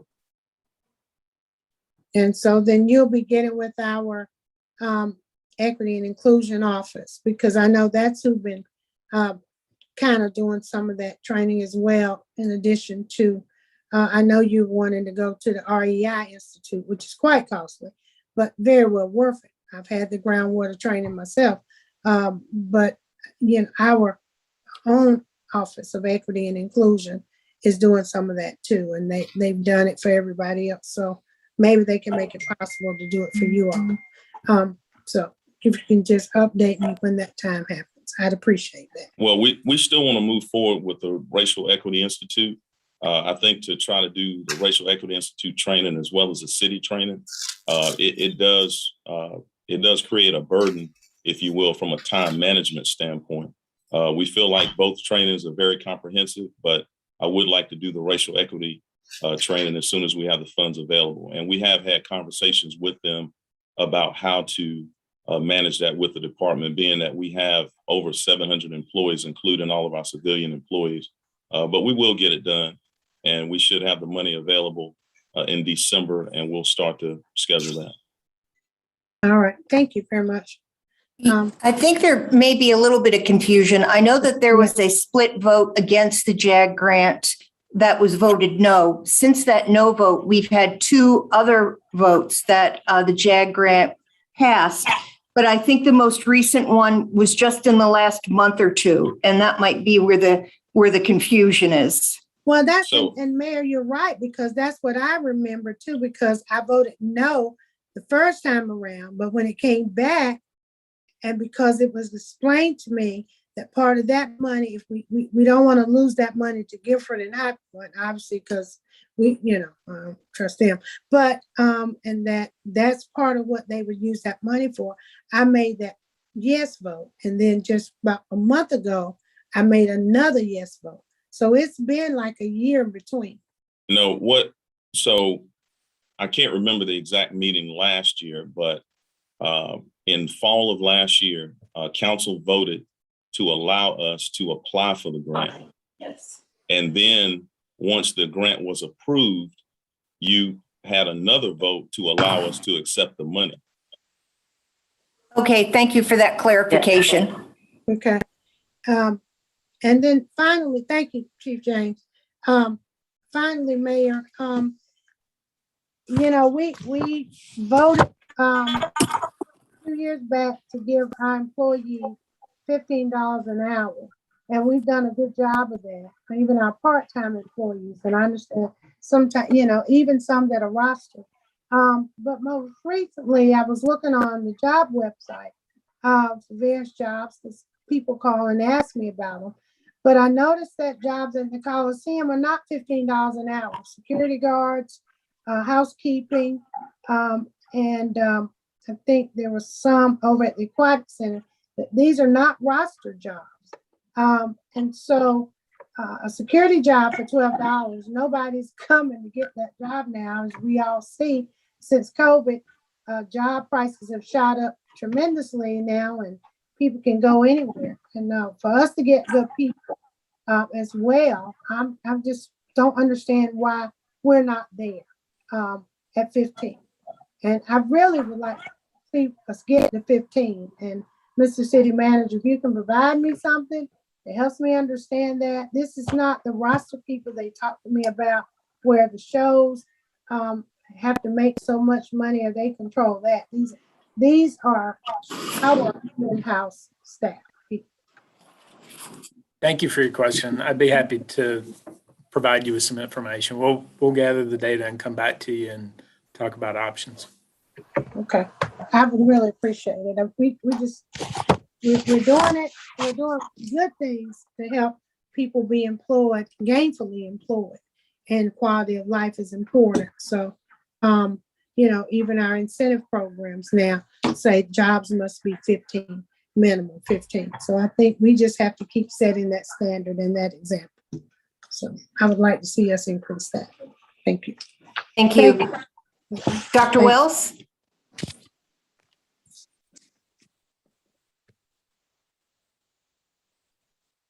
I had a chance to be a part, and the mayor and I to it was a food summit. It was, and they had folk from across the country to talk about food insecurity and things that we can do in our communities to make it better. I was really, really enlightened and learned a lot. And they're encouraging us to start our own little gardens and at our churches and wherever, so that we can help with our own food insecurities. I am looking forward to going to Ms. Hightower's district town hall. And I was just, when we listened to the people about the maps today, I'm just a little disappointed that citizens don't seem to be that concerned about it. It's been, I would be seeing, well, where am I moving? And is this going to cause me to move? And, so that indicates to me that we're going to have the same problem. If they aren't interested in the maps, we might have the same problem when it comes to our election. And I'm just really not too pleased with all of these changes. That would just seem to be a little too much for me, but we'll see how it all turns out. That's all I have to say tonight. I hope everybody's still doing the social distancing and everything we're supposed to do, because COVID has not gone away. And everybody that hasn't had their shots and their boosters, I encourage you to please do so. Thank you, Dr. Wells. Mr. Outling? Thank you, Goldie, for reminding me of my town hall, Goldie. Thank you. Thank you. A lot of terrific events happening in our community over the course of the next many weeks, but I want to hold up one. This forthcoming Saturday will be the Run for the Greenway. It's a race that a lot of community members attend, and also a 1 mile fun run that begins at 4:30. There will be food trucks, music, and there will also be an opportunity for people to talk with their city council persons. I know many will be attending and participating in that. So a lot of great things we want to hold up. Run for the Greenway this Saturday near Lo-Fi Park. Thank you. Thank you. Mrs. Hoffman? Yes, thanks, Mayor. Just an observation. My Broadway tickets are for the first Thursday night of the Broadway series, and so I was there and just talking with people around me, and it was a group of 8 people, 4 couples, 6 from Burlington and another couple from Roanoke, Virginia. They had season subscription to the Broadway series, and they had come and they had made dinner reservations downtown, so they had dinner and then walked over to the Tanger Center for the performance. They loved the center, and it just it just struck me so strongly again that much of our thinking in terms of our planning since 2012 for the Tanger Center was that it was very important for an economic development point of view that performing arts center be downtown. And this was the perfect example of, and I just did a quick calculation, over the 2.5, nearly 3-week run of these Broadway productions, let's say you've really got 20 or 21 performances, and those are sold out. So you've got 3,000 people there for the matinees and for each of the night performances. So you're talking about 60,000 people pouring into downtown Greensboro for all of those shows and all of the other things that come in between, because we've had the Tanger Center has nearly been sold out for every performance there at this point. It really just shows the economic development impact of what that center is having and will continue to have the City of Greensboro. And our thinking and rationale for what we did was really right on. And I was talking with Zach Matheny in the lobby that evening, and I said to him, I said, Zach, we need more restaurants downtown. We do. And so I hope that this is going to spur additional growth in restaurants and other retail businesses as a result of this happening. So thank you very much. Thank you, Mrs. Thurm. Yeah, just following up on Ms. Hoffman's comments. I was downtown this past Saturday night for the Faith Action Gala at LeBauer Park, and that was taking place at the same time people were arriving for Wicked at the Tanger Performing Arts Center. We ate dinner downtown, and there was waits at every restaurant. And it's very exciting. It was very exciting to see all the people downtown and all the activity. I've spoken with 3 different restaurant / kiosk owners, and they're just so pleased and so excited about the difference that Tanger is making in our downtown and how alive it is. I just think it's great. So congratulations to Faith Action on their event. It was outdoors and fairly chilly out there, but it was a great event and was well attended. Also want to do a shout out to the participatory budgeting team and our staff for a great event at Keeley Park on Saturday. The weather cooperated. At least while I was there, the weather cooperated nicely. It was a little cloudy, but there was a great crowd.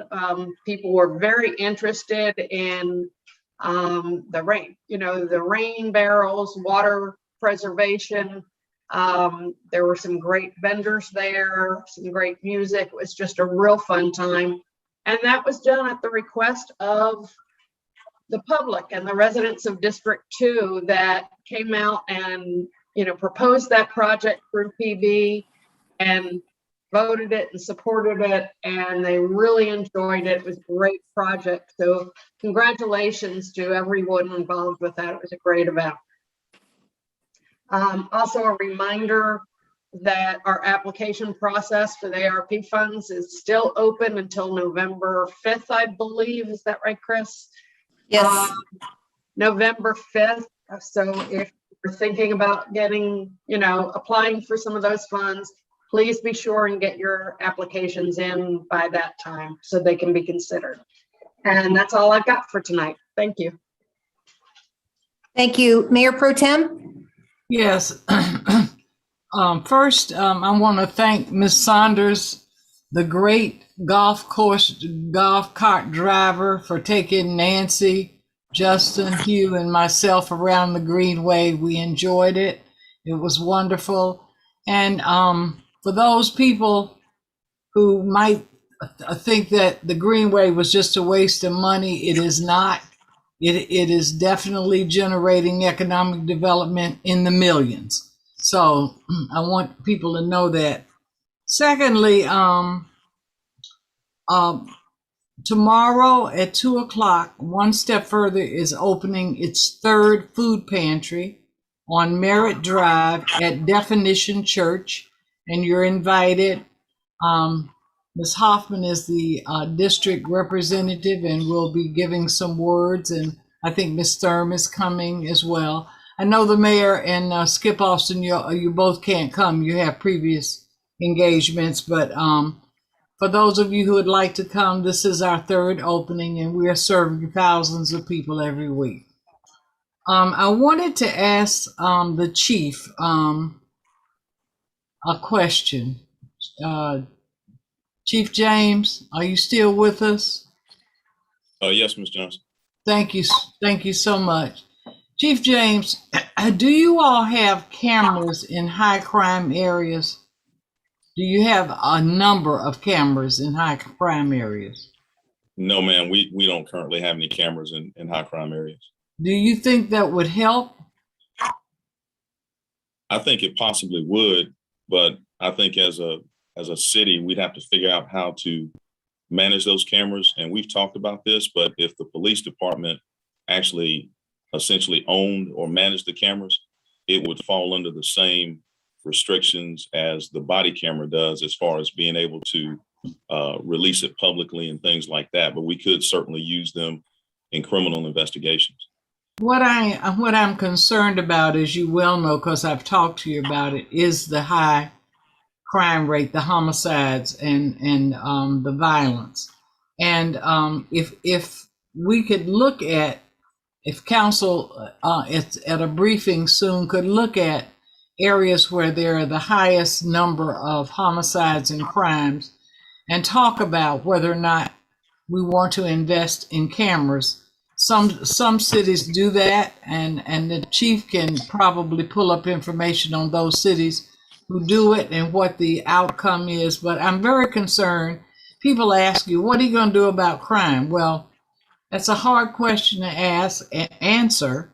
But one of the things that might help the police department is to at least be able to see if there is an automobile, what kind of car it is, perhaps even the license, perhaps even a face. So that's something I'm interested in, and I would like to, Mayor, have this discussed at one of our briefings.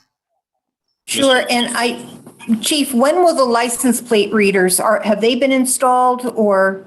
Yes, so that's what I was about to tell you. So we just got 10 license plate readers installed. Oh, good. Yeah, so they're up and running. However, we do have to get everybody trained, and certainly anytime we implement a new piece of technology, we have to roll out policy within the department on how it's used and things like that. But we should have that program up and running shortly. Well, that's good. I'm glad to hear that. Thank you. Yes, ma'am. And Goldie and Nancy, I was at a meeting in the last week on food deserts, St. James Presbyterian Church, and was that the same one you all went to? Yes, yeah. Okay, I was there. I had to leave because my sister went to the hospital, but at any rate, it was very interesting, and I'm gonna follow up on it with the pastor of St. James, Lolita, and the pastor of St. James. That's Thank you. I think it was really good. Yeah. Mary Kay? Thank you, Madam Mayor. Just one thing for me to speak about this evening. As you all know, I represent the city of Greensboro at the Piedmont Triad Regional Council, which used to be called a COG, a Council of Governments, and I represent Greensboro. It covers a 12-county region. Well, every year they give an amazing award. The people on the executive committee nominate someone from their city. So I nominated Chris Wilson, and just heard last week that he won the award, and we had to present it to him so it could be done virtually as well. And the mayor and I were in the legislative conference room and called Chris and said we had to speak to him right now. So poor Chris raced over from Barber Park.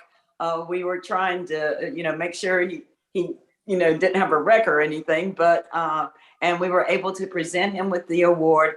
And I want to tell you, the award, the criteria are years of service in government, support for regionalism, and in Chris's case, workforce development, COVID response, just so many things, Parks and Rec, of course, that he supports not only Greensboro, but regionally. And I'm just very proud that he won that award, and congratulations, Chris Wilson. Well deserved. Well deserved. Thank you. Mr. Holston? Yes, I have two things. The first is, as Yvonne mentioned earlier, Dabney Saunders took us on that whirlwind tour on the Greenway. And I think that everybody really should take that tour. I honestly had not taken it previously, and I learned a lot. I saw a lot. And I think, again, it's a gem here in Greensboro. And then secondly, I also want to give a shout out to Crime Stoppers. As many of you all spoke of at the last meeting, on November 4th of 2020, we lost Mark Friedman and it was a senseless murder, but there are a lot of senseless murders and crimes throughout the city. Mark Friedman was a friend of mine. We played golf together. We had lunch together. We had a lot of things in common, but we also didn't always think the same way. But he was my friend, and I think that supporting Crime Stoppers and also supporting all the other citizens of Greensboro as we look to mitigate or eliminate crime is going to be very important. Thank you, Madam Mayor. Thank you. I've got a couple of things. I wanted to say, am I getting feedback? Yeah. Okay. Can you hear me now? Yep. I really enjoyed the meeting that we had from St. James regarding food insecurity. And Mr. Outling and I were at a new program that Out of the Garden and Triad Goodwill are doing together. And once a month over by Triad Goodwill, they are going to be combining their services. They can feed about 5,000 people, 65 pounds of food. For the very first meeting, for the very first day, they had quite a line already. But Out of the Garden is a great partnership, kind of like what Goldie was saying earlier, that they are in our neighborhoods. They are doing the fresh mobile markets, and I think they do a fabulous job. And we need to support them and Triad Goodwill in any way that we can. Today, First National Bank opened down at the ballpark, and it was a really good ribbon cutting. They actually had opened a few months ago in the Slugger building, but they did it today officially. Last week, we did the Steel Hands Brewery. There were some of us there from council. Steel Hands is a brewery that started in Casey, South Carolina. We are going to be their distribution center in North Carolina. It is in the old Natty Green's brew house and the old Fairway Outdoor Advertising building. So they are going to really redevelop that area. It is family friendly. I look forward to them opening up, and that should be early January. They said that it would bring about 40 to 50 jobs for that brewery, and that is a good thing. They already have a distributor agreement with RH Behringer.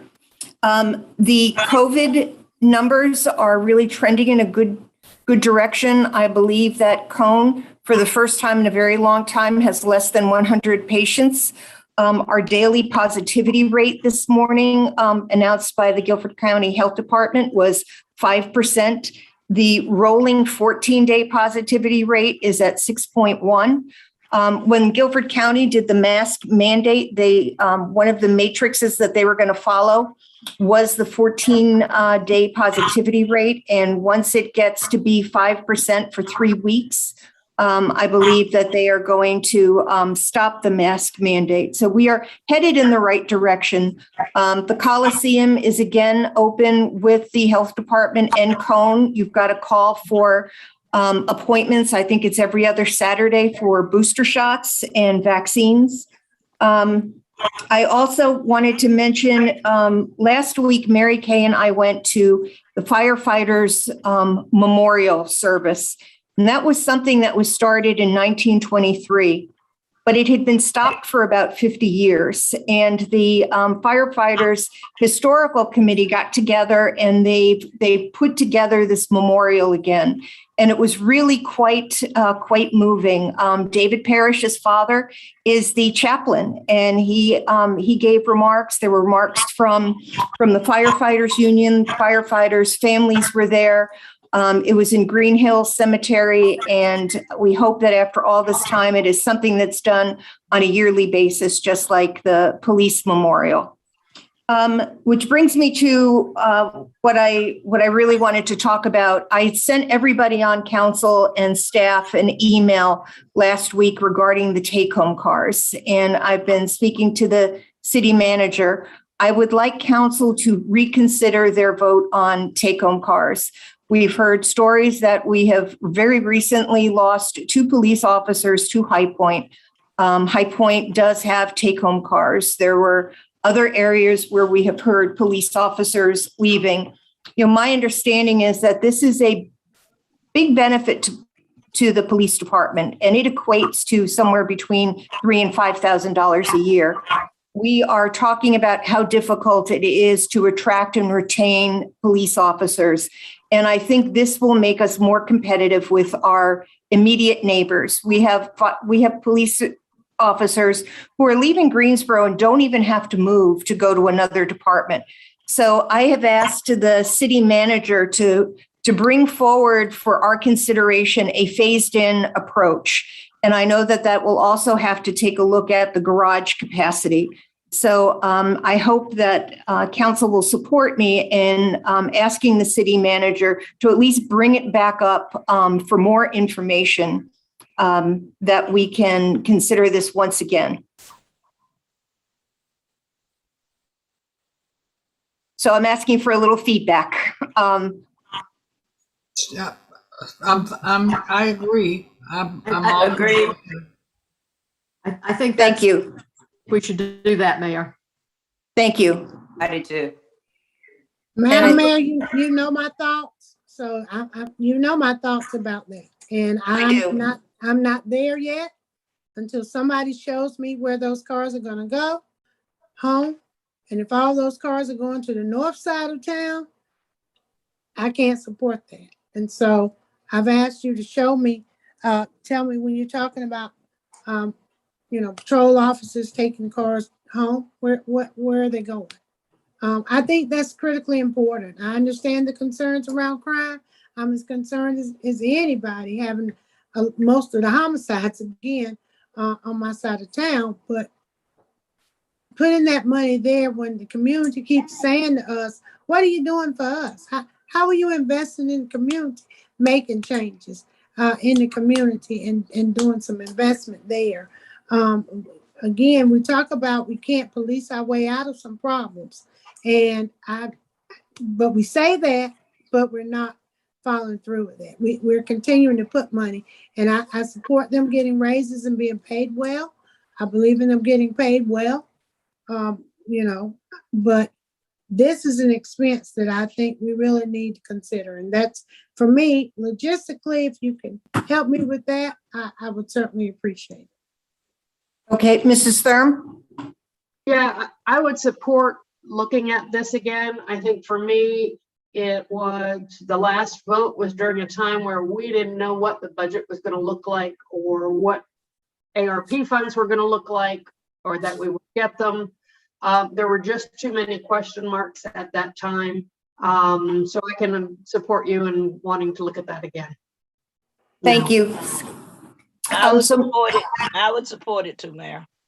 I appreciate this. I've talked to some police, and they talk about the time they have to move from one car to the other, trying to get someplace. So, I can understand the concern about, but if we look at it again, we might see it, through fresh eyes. Okay. So, Mr. City Manager, if you could bring us forward something for our consideration on a phased-in approach. I don't know if you can do it for the next meeting. Could you give me maybe to the second meeting in November? I'd like to spend some time with Chief James and those folks who would be taking care of the vehicles to give you a complete set of information. I'm fine with that. Thank you. So those are my comments for this evening, Mr. City Manager. I did have one thing, and I'll try to be brief. You are absolutely correct in that our numbers for COVID are trending in the right direction, and I hope we continue to. But I also recognize that the holidays are coming up, which could potentially mean gatherings and a change in those numbers. And our vaccination rate countywide is still at about the same place it was the last time we chatted about it. So with that being said, I have the responsibility of making sure our public and our employees are safe at all times. Much like my peers across the state, we are going to implement a testing policy on November 1. The testing policy means that our staff will get tested weekly for COVID. The way that they can avoid that testing is to get vaccinated. We'll be sharing that with our team. We've already shared it with our leadership team. but that'll take place November 1.